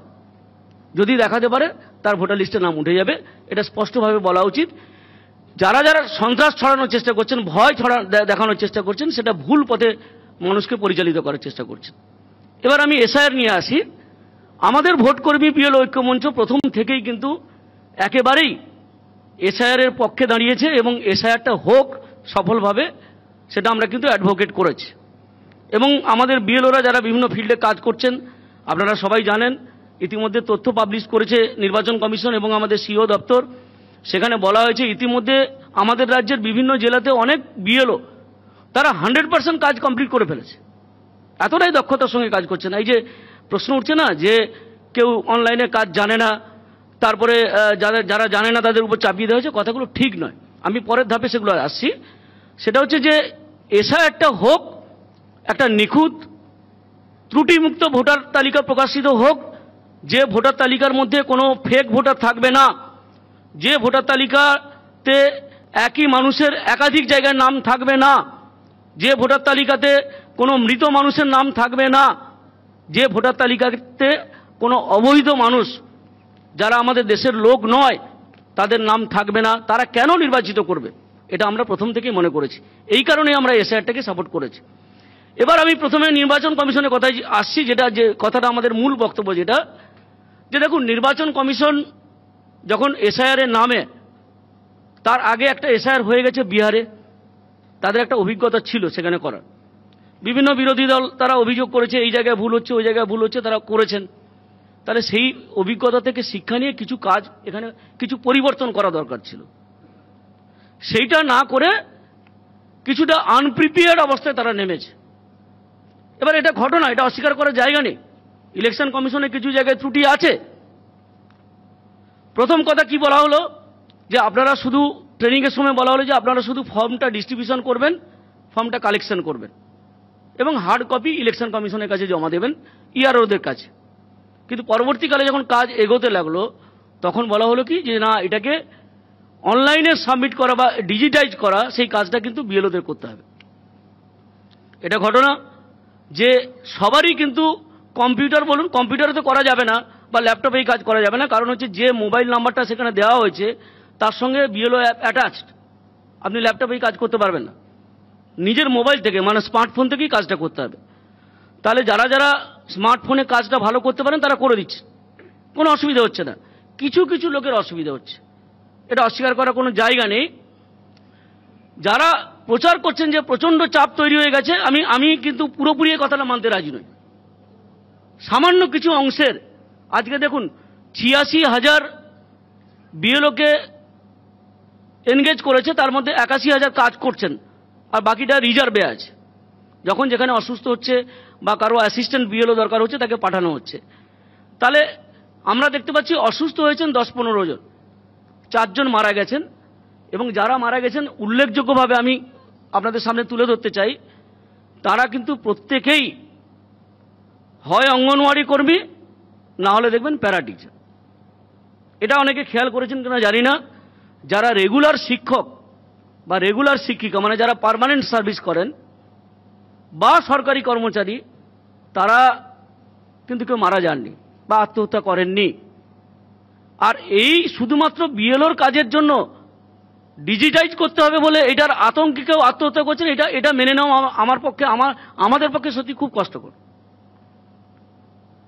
এর তো বিকল্প আছে, অনেক বিএলও তো তাই করছেন, যে নিজে যদি কাজটা না জানেন তিনি তার নিজের বাড়ির লোক যিনি এই ধরনের কাজগুলো করতে দক্ষ তাকে বসিয়ে রেখে পাশে ডেটা এন্ট্রি করাচ্ছেন, তো কোনো অসুবিধা নেই, কাজটা তো হচ্ছে। দেশের স্বার্থে এই কাজটা করতেই হবে, ত্রুটিমুক্ত ভোটার তালিকা তৈরি করার স্বার্থে এই কাজটা করতে হবে। আমরা কেন এটা দেখব যে একজন অবৈধ মানুষ যার ভোটাধিকার থাকার কোনো যৌক্তিকতা নেই, তিনি কেন একজন জনপ্রতিনিধিকে নির্বাচিত করবেন? এটা কখনো মেনে নেওয়া যায় না। তা এই যে মারা যাওয়া বা মৃত্যু ঘটা, আমরা তাদের পরিবারের প্রতি সমবেদনা জানাই, আমরা দুঃখ জানাই আমাদের সংগঠনের পক্ষ থেকে। কিন্তু এটা ঘটনা যে শুধুমাত্র এসআইআর এর কাজের চাপে মারা যাচ্ছেন, আত্মহত্যা করছেন, এটা পুরোপুরি সঠিক ঘটনা নয় বলে আমরা মনে করি। এগুলো তদন্ত হওয়া দরকার। আমরা ইলেকশন কমিশনকে বলেছি যে প্রত্যেকটা ডিএমকে আপনারা ইনস্ট্রাকশন দিন, তদন্ত করে যেন আপনাদের কাছে রিপোর্ট পাঠায় এই মৃত্যুর পেছনে কি কারণ আছে, এবং কম্পেনসেশনও দাবি করেছি আমরা যে যারা মারা গেছে তাদের জন্য কম্পেনসেশন দেওয়া হোক, তাদের পরিবারকে একটা করে চাকরি দেওয়া হোক সরকারের পক্ষে। এই প্রসঙ্গে আমি বলি যে আমাদের রাজ্যে দেখেছেন আপনারা যে মাননীয় মুখ্যমন্ত্রী বিভিন্ন ধরনের কোথাও ঘটনা ঘটলে সঙ্গে সঙ্গে আগ বাড়িয়ে তিনি যান, ক্ষতিপূরণ ঘোষণা করেন, তাদের পরিবারের জন্য চাকরির ঘোষণা করেন। কিন্তু এই যে বিএলওগুলো মারা গেছেন 4 জন, এখনো পর্যন্ত রাজ্য সরকারের পক্ষ থেকে কিন্তু কোনো চাকরি দেওয়া হবে এই কথাটা কিন্তু ঘোষণা করা হয়নি। চাপ যদি বলতে হয় মানে প্রকৃত চাপ যেটাকে বলছে কাজের চাপ। দেখুন একটা ব্যাপার মনে রাখতে হবে আমাদের, যে সাইকোলজিক্যালি যদি আমরা ফিট থাকি, মানসিকভাবে যদি আমরা সুস্থ থাকি, আমাদেরকে যত কাজ চাপিয়ে দেওয়া হোক সেই কাজটা করতে আমাদের কাছে কিন্তু কোনো অসুবিধা হবে না। তাহলে এই যে মাত্র 17 দিনের মধ্যে এতগুলো বিএলও তারা 100% কাজ কমপ্লিট করলো কি করে? এখনো তো হাতে অনেক দিন টাইম আছে। আজকে 25 তারিখ, এখনো 4 তারিখ, 4 ডিসেম্বর পর্যন্ত সময় আছে। তাহলে আরো 10 দিন সময় আছে আমাদের হাতে। আগামীকালের মধ্যে আমি বলে যাচ্ছি আপনাদের, মিলিয়ে নেবেন, কালকে সন্ধ্যেবেলা রাত 12টার সময় যখন খবর নেবেন 95% কাজ কমপ্লিট হয়ে গেছে। কালকে 26 তারিখ, আমাদের অভিজ্ঞতা তাই বলছে যে আগামীকাল রাত 12টার মধ্যে 95% ডিজিটাইজেশন কমপ্লিট হয়ে যাবে আমাদের রাজ্যে, এবং একেবারে এগিয়ে থাকা বা সামনের সারিতে থাকা রাজ্যের মধ্যে আমাদের রাজ্য দাঁড়াবে। এটা গর্ব করার মতো। আমাদের রাজ্যের যারা কর্মী আছেন, যারা শিক্ষক আছেন, তারা যথেষ্ট দক্ষ, তারা যথেষ্ট যোগ্যতা আছে তাদের এই কাজ করার। তো স্বাভাবিকভাবে যে এই কাজ জানে না বলে আত্মহত্যা করছে, কাজ জানে না বলে মৃত্যু হয়ে যাচ্ছে, মরে যাচ্ছে, এই কথাটা একেবারেই বিশ্বাসযোগ্য নয়। আমি যে কথাটা বলতে চাইছি সেটা হচ্ছে আমাদের উপর যে চাপটা ছিল সেটা হচ্ছে মূলত রাজনৈতিক চাপ। আপনারা সবাই খেয়াল করেছেন যে সরকার পক্ষ থেকে যেভাবে প্রথম থেকেই একটা বাতাবরণ তৈরি করে দেওয়া হয়েছিল, বিশেষ করে মাননীয় মুখ্যমন্ত্রীর যে বক্তব্য, এবং সেই বক্তব্যকে অনুসরণ করে তার দলের যারা নেতারা, একবারে বড় নেতা, মাঝারি নেতা বা ছোট নেতা, তারা যেভাবে একটার পর একটা গরম গরম বক্তব্য রাখতে লাগলো এবং আক্রমণাত্মক বক্তব্য রাখতে লাগলো, এটাতেই বেশি করে বিএলওদের উপর চাপ তৈরি হলো, প্রচণ্ড চাপ তৈরি হয়েছে। তার সাথে সাথে অস্বীকার করার কোনো জায়গা নেই যে আমাদের রাজ্যের যে প্রধান বিরোধী দল বিজেপি, তাদের নেতারাও, তাদেরও আমরা মনে করি যে দেখুন, বিরোধী দল বিরোধী থাকতেই পারে, তাদেরও একটু দায়িত্বশীল হওয়া উচিত ছিল। তারা কিন্তু বারবার করে বিহারের উদাহরণ টেনে কতজন বিএলও মারা গেছে না, কতজন সাসপেন্ডেড হয়ে গেছে, কতজনের চাকরি চলে গেছে, কতজনকে জেলে ভরা হয়েছে, কতজনকে শোকজ করা হয়েছে, সেই উদাহরণ দিয়ে দিনের পর দিন প্রকাশ্য জনসভায় বক্তব্য রাখতে শুরু করলেন। তাহলে আমরা চতুর্মুখী আক্রমণের শিকার বিএলওরা। এদিকে রাজনৈতিক চাপ, এদিকে এসআইআর এর কাজের চাপ, এদিকে আরেকটা বড় সমস্যা যেটা হচ্ছে, এখনো আপনারা অনেকেই জানেন না যে এই যে 1 মাস ধরে তারা কাজ করবেন, তার জন্য যে অন ডিউটি, মানে তারা যে অফিসে চাকরি করেন, যে স্কুলে চাকরি করেন, সেখানে যেতে হবে না, গিয়ে এসআইআর এর কাজটা করবে। এখনো পর্যন্ত সরকারের পক্ষ থেকে কিন্তু কোনো অন ডিউটি দেওয়া হবে কোনো এখনো পর্যন্ত নোটিশ বের করেনি।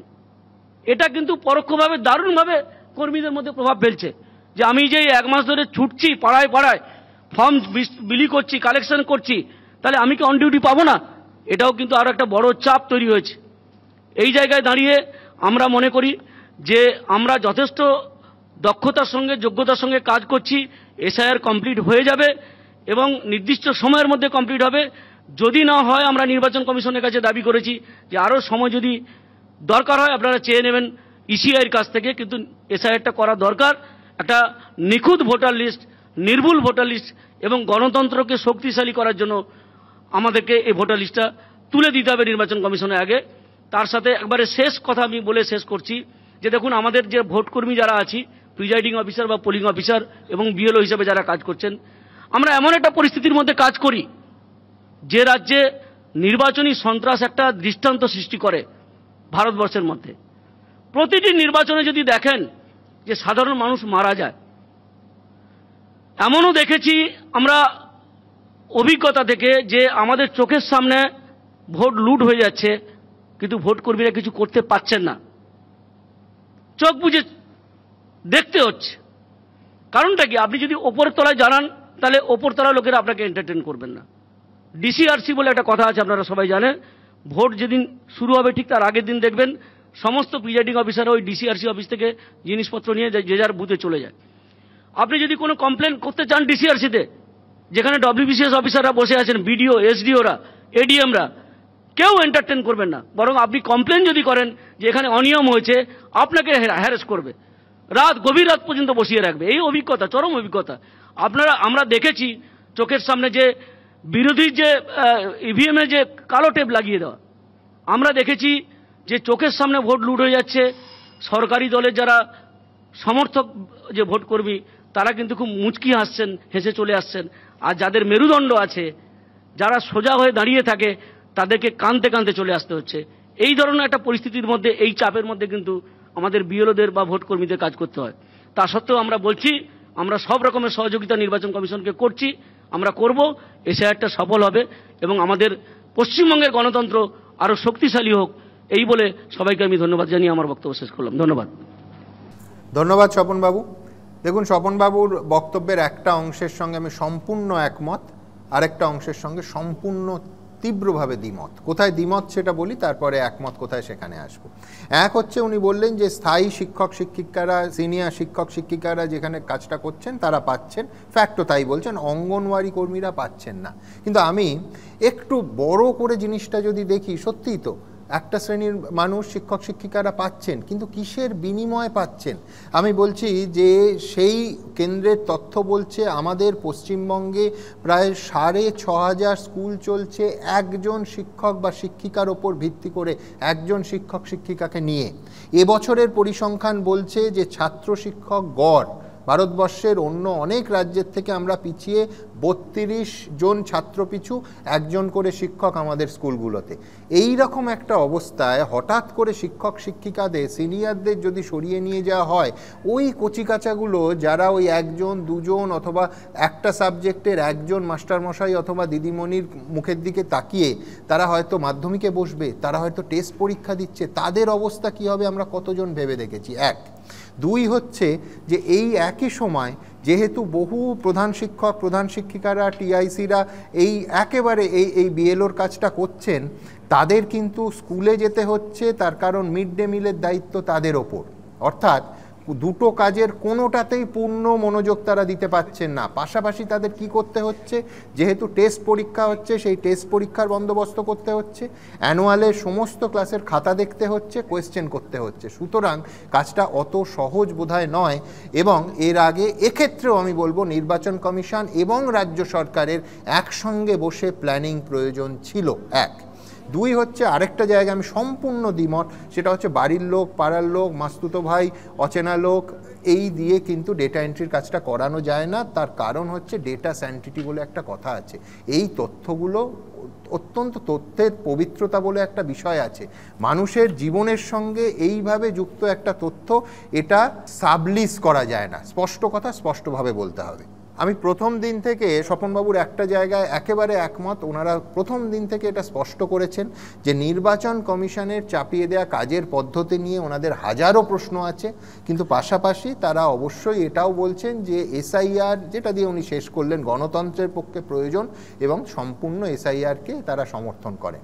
কিন্তু কথা হলো যে বিএলওদের পর্যাপ্ত প্রশিক্ষণ না দিয়ে, কার্যত কোনো কারিগরি প্রশিক্ষণ না দিয়ে, পশ্চিমবঙ্গের মতো রাজনৈতিকভাবে উত্তপ্ত একটা রাজ্যে ন্যূনতম নিরাপত্তাটুকু না দিয়ে যেভাবে ঢাল নেই, তরোয়াল নেই, নিধিরাম সর্দারের মতো মাঠে নামিয়ে দেওয়া হয়েছে, তাতে পদে পদে নির্বাচন কমিশনের পরিকল্পনার অভাবই কিন্তু স্পষ্ট হয়েছে। কতগুলো উদাহরণ দেব। প্রথমে বিহারের মতো বিএলওদের সাহায্যে অন্তত 1000 জন ডেটা এন্ট্রি অপারেটর দেওয়ার প্রতিশ্রুতি দেওয়া হয়েছিল। নানা জটিলতায়, কার দায়, নির্বাচন কমিশন না রাজ্য সরকার আমি জানি না, কিন্তু আসলে ফ্যাক্ট রিমেন্স যে সেই সাহায্যটুকু করা গেল না। ইন্টারনেট সংযোগ, কতগুলো জায়গায় ওই মোবাইলের মাধ্যমে সমস্ত ডেটা এন্ট্রি করার ইন্টারনেট সংযোগ আছে পশ্চিমবঙ্গে। স্মার্টফোন, কতজন বিএলওর হাতে এই ধরনের আধুনিক স্মার্টফোন আছে? প্রত্যেক বিএলওর জন্য একটা স্ট্যাম্পের অবধি ব্যবস্থা করা যায়নি, এমনকি কলকাতা শহরে। অর্থাৎ প্রতি পদে পদে নির্বাচন কমিশনের দিক থেকে একটা এসওপির অভাব একেবারে পরিষ্কার হয়ে গেছে। সুইসাইড নোটে নির্বাচন কমিশনকে দায়ী করে রিঙ্কু তরফদারের আত্মহত্যার পর যারা পশ্চিমবঙ্গের কর্মসংস্কৃতি এবং বিএলওদের অক্ষমতার দিকে ইঙ্গিত করছেন, তাদের তো এই প্রশ্নের জবাবও দিতে হবে যে তাহলে গুজরাট, উত্তরপ্রদেশ, মধ্যপ্রদেশ, রাজস্থান, এই পর বিএলওদের অসুস্থতার মৃত্যুর জন্য কে দায়ী? কর্মসংস্কৃতির অভাব ওই রাজ্যগুলোতে, বিএলওদের অদক্ষতা, নাকি ডাবল ইঞ্জিন সরকার? এই প্রশ্নগুলো তো একইভাবে সেখানেও উঠবে।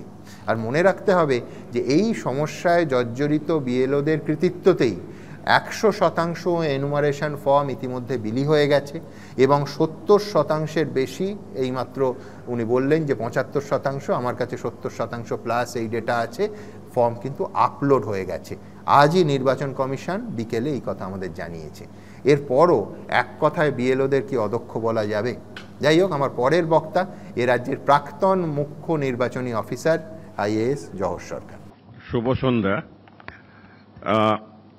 আমি এই নিয়ে বোধহয় 2বার বা 3বার এই বিষয়ে এখানে বলতে এসেছি, কেন আমার মনে হচ্ছে যত দিন যাচ্ছে জটিলতা বাড়ছে, জটিলতা কম হওয়ার থেকে বাড়ছে। আমার খুব ভালো লাগলো ওই বিএলও স্বপন মণ্ডলের কথা শুনে, তার কনফিডেন্স দেখে খুব ভালো লেগেছে, কারণ আমি তো ওদের দপ্তরে কাজ করেছি।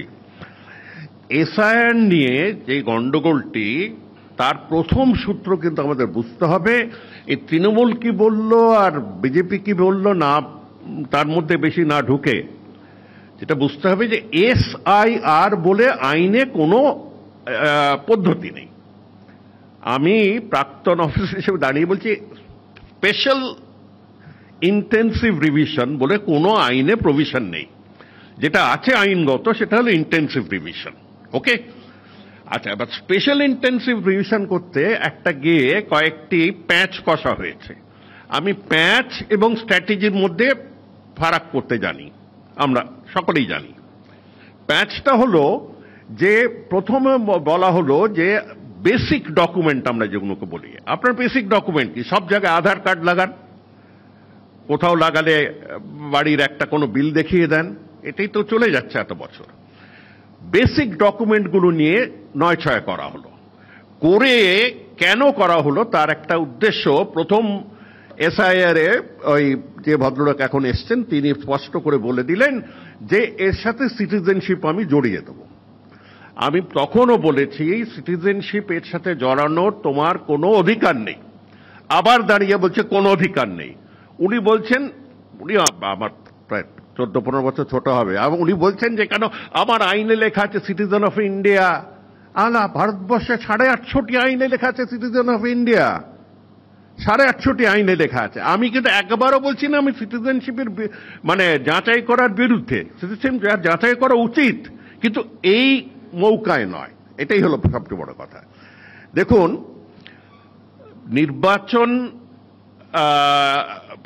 নির্বাচনে অংশগ্রহণ করা আমাদের দায়িত্ব, যেরকম নির্বাচনী দপ্তর আমাদের একটি সেবা দিচ্ছেন, সেই সেবাটাকে উল্টে দিয়ে একটা আতঙ্কে পরিণত হয়েছে। আতঙ্কে পরিণত হয়েছে ওই কয়েকটি প্যাঁচের ব্যাপার নিয়ে। হ্যাঁ, আর এই প্যাঁচ এবং আতঙ্ক আমরা কিন্তু আগেও ভুগেছি। আমি 1 মিনিটের জন্য রাজনীতিতে ঢুকছি না, আমি আপনাদের হয়েই বলছি, আগেও হয়েছে। এই একদিকে আতঙ্ক আসবে, একটা সার্জিক্যাল রেড আসবে, কি বলে অপারেশন আসবে, আমরা তসস্থ হয়ে যাব সাধারণ মানুষ। যখন নোটবন্দি করা হলো, মনে আছে লাইনে দাঁড়িয়ে কত লোক মারা গেল, লাইনে দাঁড়িয়ে মারা গেল, কোনো দরকার ছিল না, কারণ সব নোটই ফিরে আসলো, বরং বেশি নোট ফিরল। কেন করলো তারও কোনো উত্তর নেই, তার নিজের সিএজিও তার কোনো জবাব দিতে পারেননি। যখন জিএসটি করলো, জিএসটির আমিও তো কমার্শিয়াল ট্যাক্স কাজ করেছি, জিএসটি আর 2 বছর পরে অ্যানাউন্স করলে খুব ভালো হতো, কারণ তার অনেক প্রিপারেশন বাকি ছিল, যেটাকে আলটিমেটলি 2.5 বছর 3 বছর পরে গিয়ে আবার বদলাতে হলো। ওর তার মধ্যেও চলে আসলো একটা অর্ধবুদ্ধি, অর্ধচিন্তিত একটা টেরার। এই টেরার টেকনিকটা হলো এই জামানার একটি সিগনেচার, এই টেরার। হ্যাভিং সেড দ্যাট, আমার কিরকম মনে হচ্ছে যে 2024 রোলে যদি এত জল মেলানো থাকে, তবে 2024 যিনি জিতেছেন, যারা জিতেছে তারা সবাই ভোর উপর জিতেছে, তারা সবাই ভোর উপর জিতেছে। তবে তাদের সকলকে রিকল করা যাক, আর একবার ভোট করা যাক, ওই শুদ্ধিকরণ করে গোবর দিয়ে ভগবান জানে কি কি করে আবার করা যাক। আসল কথা, মনে প্রাণে একজন মানতে পারেননি 2014-তে এত ভারী কমবে। তারপরে আরম্ভ করেছে একটি টেকনিক যে এরপরের ইলেকশনে যেন আমার মনোপ্রুত রোল থাকে, আমার মনোপ্রুত রোল, এটা আমি একদম স্পষ্ট বুঝতে পেরেছি। এবার চলে আসছে এক কয়েকটা উদাহরণে। ফরেনার নাকি ঘুরে বেড়াচ্ছে চারিদিকে, ফরেনার ঘুরে বেড়াচ্ছে। বিহারে প্রথম শুরু হলো ফরেনার নিয়ে, আমি তখন ইলেকশন কমিশনের সাথে একটু কথাও বলতাম, তা তারা বললো না স্যার আপনি বোঝেন না, খুব ফরেনার। তার আগে যদি আপনাদের মনে থাকে, সে কাশ্মীর থেকে কন্যাকুমারী অমিত শাহ ডিপার্টমেন্ট অর্ডার দিয়েছিল যেখানে বাঙালি পাবে সেখানে ঠেকাবে। যে বাংলাতে কথা বলতে পরিযায়ী শ্রমিক সে মার খেয়েছে, কেরালার মতন স্টেশনে মার খেয়েছে, তামিলনাড়ুতেও মার খেয়েছে, কারণ অর্ডার, পুলিশের হাতে অর্ডার দিয়ে দিলে পুলিশ তো তখন আর রং দেখে না, ঢং দেখে না, দাঁড় করেছে। কটা পেয়েছে? কটা বাংলাদেশি খুঁজে পেয়েছে? কটা বাংলাদেশি খুঁজে পেয়েছে? এই যে শত শত শত ভদ্রলোকের গায়ে হাত দেয়নি, যারা চাকরি করছে টাই স্যুট পরে তাদের কারো গায়ে হাত দেয়নি, পরিযায়ী শ্রমিকদের উপর তারা করলো। একটা বাঙালি বিদ্বেষ স্পষ্ট হয়ে যাচ্ছে। আর সেই বাঙালি বিদ্বেষ যদি রাষ্ট্রের নীতিতে গিয়ে দাঁড়ায় বা কোনো একটি গোষ্ঠী নীতিতে গিয়ে দাঁড়ায়, তবে তার জন্যই এসআইআর তৈরি হয়েছে। এবার বিহারের কথা সুমন তুলেছিলেন, আমি বিহারের যে রেজাল্টটা পেয়েছি সেটাই বলছি। বলা হয়েছিল না বিহারে সব বাংলাদেশি ধরার জন্য আমরা স্পেশাল ইনভেস্টিগেশন করব, সিটিজেনশিপ করব, কোর্টে কাছারি, সুপ্রিম কোর্ট, কথা কি হলো? বিহারে পাওয়া গেছে পার 1000 12 জন সাসপেক্টেড ফরেনার, সাসপেক্টেড ফরেনার পার 1012। আর তার সাথে সাথে বিহার গভর্নমেন্ট এবং ইলেকশন কমিশন বলছেন 7 or 8 আর নেপালিজ। কারণ বিহার তো নেপালের সংলগ্ন, নেপালের ওই মালয়েশিয়া অঞ্চলের থেকে বিহারেই নেবে। তার মানে যেটা বলার চেষ্টা করছে, মেরে কেটে 5 out of 1000 বিহারে বাংলাদেশি পেয়েও থাকতে পারে। 5। আচ্ছা, এখানেও যে বাংলাদেশি নেই আমরা একবার বলছি না, please don't misunderstand me. Bangladeshi যেখানে আছে সেখানে তাদেরকে হয় রেগুলারাইজ করতে হবে, নাহলে তাদেরকে এক্সপেল করতে হবে, করতেই হবে, কারণ এরম হয় না। কিন্তু আপনারা দেখুন, একটা আমেরিকা এখন একটা প্রায় বর্বর স্টেটে পরিণত হয়ে গেছে ট্রাম্পের আমলে। যেই সকাল একটা নীতি, বিকেল একটা নীতি, একটা অত্যাচারের দমনের নীতি চলছে, সেখানেও কিন্তু তারা সারা রাজ্যে সারা রাষ্ট্রের লোককে হেনস্থা করছে না। তারা আইসি বলে একটা দস্যু দপ্তর তৈরি করেছে, যারা চিলের মতো ঝাঁপিয়ে পড়ে কিছু লোককে তুলে জেলে ফেলে দেয়। আমাদের এখানে প্রতিটি গ্রামের প্রতিটি লোককে বলেছে যে তুমি কাপড় খুলে দাঁড়াও, আমি ব্যাপারটা একটু বুঝে নিই, যে কয়েকটা লোককে খুঁজে বার করব। আমি বারংবার বলছি সিটিজেনশিপের ব্যাপারে we must take a positive decision. কিন্তু সিটিজেনশিপের যে নতুন অ্যামেন্ডমেন্টটি হয়েছে, আমরা যেটা পার্লামেন্টে বাধা দিয়েছিলাম তখন, সেই সিটিজেনশিপ অ্যামেন্ডমেন্টটা বাধাটা কিসের জন্য? বাধাটা হলো, হুজুর আপনি ওরমভাবে ডিসক্রিমিনেট করতে পারেন না। সংবিধানের আর্টিকেল 14 বলেছে যে এই ধর্ম উপর আপনি ডিসক্রিমিনেট করতে পারেন না। আর সেই চিন্তাধারা আমি আজ অব্দি রাখছি। আর সেই আইন কিন্তু এখন অব্দি সুপ্রিম কোর্ট হ্যাঁ বলেনি। সুপ্রিম কোর্ট ল্যাজে খেলছে বলে অমিত শাহর মতন মানে কি বলবো উগ্র প্রকৃতির লোক, তিনিও কিন্তু এটাকে চালু করতে পারছেন না। একবার করে এসে এখানকার ঠাকুরনগরে গিয়ে বলছেন হামকার জায়গা তুমকো নিয়ে, কিন্তু কিছু করে উঠতে পারছে না। উগ্রপন্থী বলাটা আমার ঠিক আছে, আগে শেষ হোক, এটা নিয়ে আমরা আলোচনা করবো।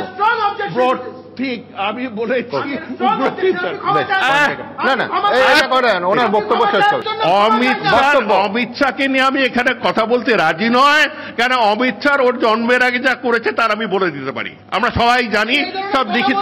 আপনি এর মধ্যে ডিস্টার্ব করবেন না, ফরম্যাটটা আলাদা। আমি আসবো, এটা আমি থামালাম। বাজে কথা গায়ে লেগে গেল, ওই সত্যি কথাগুলো বেরিয়ে আসছিল বলে গায়ে লেগে গেল। 12 জন ফরেনার তারা খুঁজে পেয়েছে, 1000-এর মধ্যে 12 জন করে ফরেনার খুঁজে পেয়েছে 1000-এর মধ্যে। এই হলো তাদের আতঙ্ক। ঝাড়খণ্ডের আগেও তারা বলেছিল ঝাড়খণ্ডের ইলেকশন ভর্তি হয়ে যাবে। আমি ফরেনার ইস্যুটা এই জন্য তুলছি যে ফরেনার ইস্যুটা দিয়েই গুগলি বলটা খেলেছে বাংলায়, যে জন্য আপনার এত রকমের চিন্তা আমাদের মধ্যে চিন্তা এনেছে। এর মধ্যে আসামের কেসটা একবার না ছুঁয়ে পাচ্ছি না। আসামে 8 বছর ধরে তখনকার ওদের দেশেরই চিফ জাস্টিস, ওদেরই পেটুয়া চিফ জাস্টিস বসে জিনিসটাকে সিটিজেনশিপ রোলটা বানালেন। তার থেকে বেরোলো 19 লক্ষ ফরেনার্স আসামে। 19 লক্ষর মধ্যে 12 লক্ষ বাঙালি হিন্দু। বাংলাতে যে সেটা নয় কেউ গ্যারান্টি দিয়ে বলতে পারবে? কাজের কথায় আসা যাক।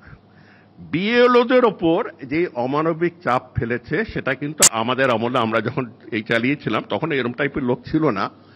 যাই হোক, যারা আজকে চেঁচামেচি করছে তাদের এইটুকু সংখ্যা ছিল। তারা বিএলওরা তামিলনাড়ু তো স্ট্রাইকে গেছে, কেরালা তো স্ট্রাইক করছে ইত্যাদিতে। বাংলায় যে তারা একটা উগ্র একটা স্ট্যান্ড নিয়েছে তাতে খুব একটা অস্বাভাবিক কিছু নয়। তারা তাদের বক্তব্য তারা রেখেছেন, কিন্তু বিএলওদের ক্ষেত্রে তারা যথেষ্ট সংযম দেখিয়েছেন চাপের মধ্যে।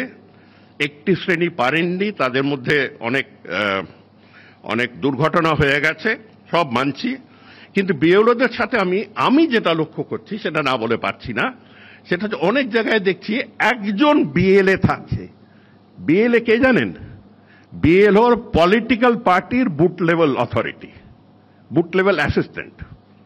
প্রত্যেকটি পলিটিক্যাল পার্টিকে বলা হয়েছিল তোমরা বুথ লেভেল অ্যাসিস্ট্যান্ট পাঠাও।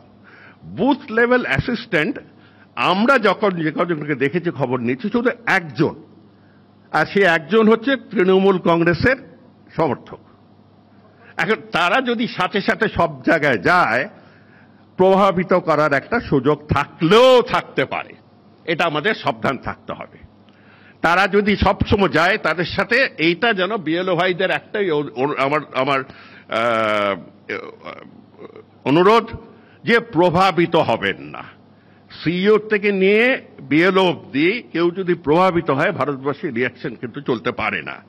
হ্যাঁ, আবার শুনছি, আমি আমার পুরোনো অফিস সিইও অফিসে জিজ্ঞেস করছিলাম, তারা বলছিল না বিজেপিও দিয়েছে, তারা দিয়েছে ওই কয়েকটি রাজ্যে যেখানে তারা মুসলিম বেশি মনে করে। আর চরিত্র, ধর্মনিরপেক্ষতা, ধর্মান্ধতা, এগুলো নিয়ে তো এখানে আলোচনা কোনো লাভ নেই। এ তো রক্ত রন্ধে রন্ধে ঢুকে আছে। আসলে ঘটনাটা হচ্ছে যে আমাদের একটা বড় সংখ্যা ভোটার আছে এখন, 7.66 আর সামথিং। আমাদের 10 কোটির একটু ওপরে, 18 ঊর্ধ্ব যদি আপনি পপুলেশনটা ধরেন, তবে কিন্তু এই পপুলেশনে এসে দাঁড়াচ্ছে। কিন্তু আপনি 2002-এর সাথে ধরেন, দেখবেন প্রচুর বেড়ে গেছে। অতএব কি হতে পারে এই অপারেশনে? কি হতে পারে এই অপারেশনে? কি হওয়া উচিত? এক নম্বর হলো, প্রচুর ডেড অ্যান্ড মিসিং ভোটার আছে, এগুলো এলিমিনেট করে দিতে হবে। প্রচুর ডেড, কে ঢুকিয়েছিল, কে ওটাকে পুষে রেখেছিল, কে ডেড ভোটার হয়ে গিয়ে ভোট দিয়েছিল। মশাই, আমি ওখানে রাজ্যের মুখ্য নির্বাচনী আধিকারিক হিসেবে আমি বলবো, কোন রাজনৈতিক দল এই ফায়দা নেয়নি অ্যাফিডেভিট করতে পারবে না। সব রাজনৈতিক দলের নেতারা লিগ বা লোকেরা নিয়েছে। ডেড যেখানে, মিসিং যেখানে, বম্বেতে চলে গেছে, তার নামে ভোট দেওয়া, এসব হয়েছে। এগুলোকে যতখানি সম্ভব পরিষ্কার করে দিক। কোন বিএলএ কে, কোন অথরিটি কে কি বললো, এগুলো না শুনে, কার জাত কি সেসব না শুনে করে দেওয়া উচিত। ধরুন, তৎকার খাতিরে আমি বলছি, হাজার হাজার লক্ষ লক্ষ লোক ট্রান্সফার হয়ে গেছে কলকাতার থেকে এবং মফস্বল থেকে এই নিউ টাউনে, বা আপনার এই কি বলে গেটেড কলোনি, ওই যে নতুন সব হাউজিং এস্টেট গুলো হয়েছে। তারা কি নাম কেটে গেছে? কাটেনি। অতএব তাদেরগুলো এবার বাদ দিতে হবে। আবার সে চলে আসি, তবে যারা কাগজ দেখাতে পারছে না তাদের অবস্থা কি হবে? সিটিজেনশিপ পেপার বা সিটিজেনশিপ যদি সন্দেহ করে, কি হতে পারে? ম্যাক্সিমাম যেটা হতে পারে সেটা হলো তাদের ভোটের অধিকার দেওয়া না যেতে পারে, বা ভোটের অধিকার তাদের পাওয়া উচিত না। তাদের ভাগ্য কি হবে সেটা সরকার পরে নির্ধারণ করুক। কিছু তো আছেই। কেন ওপেনলি বলছে তো, মতুয়া ভাইয়েরা বলছে যে আমাদের মধ্যে লাইন করে দাঁড়িয়ে আছে সার্টিফিকেট পাওয়ার জন্য। তার মানে কি 2014 পরে তারা কাগজপত্র এসছে, তাদের কাগজপত্র নেই। মতুয়া ভাইদের ক্ষেত্রে যেটা হয়েছে, সেটা আপনার মুর্শিদাবাদ ভাইদের ক্ষেত্রে তাই হয়ে থাকতে পারে, একই হয়ে থাকতে পারে। তাদের ভাগ্য নির্ধারণ করুন সুপ্রিম কোর্ট এবং পরবর্তীকালে সিটিজেনশিপ ডিপার্টমেন্ট। এই নতুন সিইসি জ্ঞানেশ কুমারকে তার মধ্যে ঢুকে যাওয়ার কোনো উচিত ছিল না, তার ঢোকাতে আজকে আমাদের এই গন্ডগোলগুলো হয়েছে, এই জুজু দেখানো। আর লাস্টে আমি একটা কথা বলবো, যে দেখুন, লোকুর কমিশনের কথা উনি বললেন, সিটিজেনশিপ কমিটি অন ইলেকশন বললেন, ওই রিপোর্টে আমারও হাত ছিল বানানো, এখনো আছে তাতে ছাপ। আমরা চেষ্টা করেছি যতক্ষণই নিউট্রাল থাকতে। মাঝে সে লোকে চেঁচিয়ে বেড়ায় যারা খুব বোঝে না, কিন্তু আমরা চেষ্টা করছি যতক্ষণই নিউট্রাল থাকতে। এই নিউট্রালিটির মধ্যে আমরা একটা যেটা বুঝতে পারছি, সেটা এই একটা ক্রমাগত স্নায়ুচাপের খেলা, যেটা আক্রমণাত্মক খেলা হচ্ছে, তাতে দুটি বৃহৎ দল চলে আসছে। দুটি বৃহৎ দল তারা একটা বাইনারি এস্টাবলিশ করছে, হয় আমি না হলে তুমি। কেউ বলছে আমার এই এই লজিক, এই এই আবেগ, আমার জন্য আমার দিকে চলে আসো, আমার জাত সর্বনাশ হয়ে গেল, আমার দেশ সর্বনাশ হয়ে গেল। কেউ বলছে এদের প্রাণ চলে গেল, এদের বাঁচাও। আপনারা লক্ষ্য করে দেখবেন, বাংলার মানুষকে বলুন বুকে হাত দিয়ে কথা বলতে, তারা বলবে আমরা এই রাজনৈতিক দলকেও চাই না, ওটাকেও চাই না, বেশিরভাগের লোক বলবে। কিন্তু আমাদের কাছে কোনো তৃতীয় অল্টারনেটিভ নেই, তৃতীয় অল্টারনেটিভ নেই। এটাই হলো সবচেয়ে বড় দুঃখ।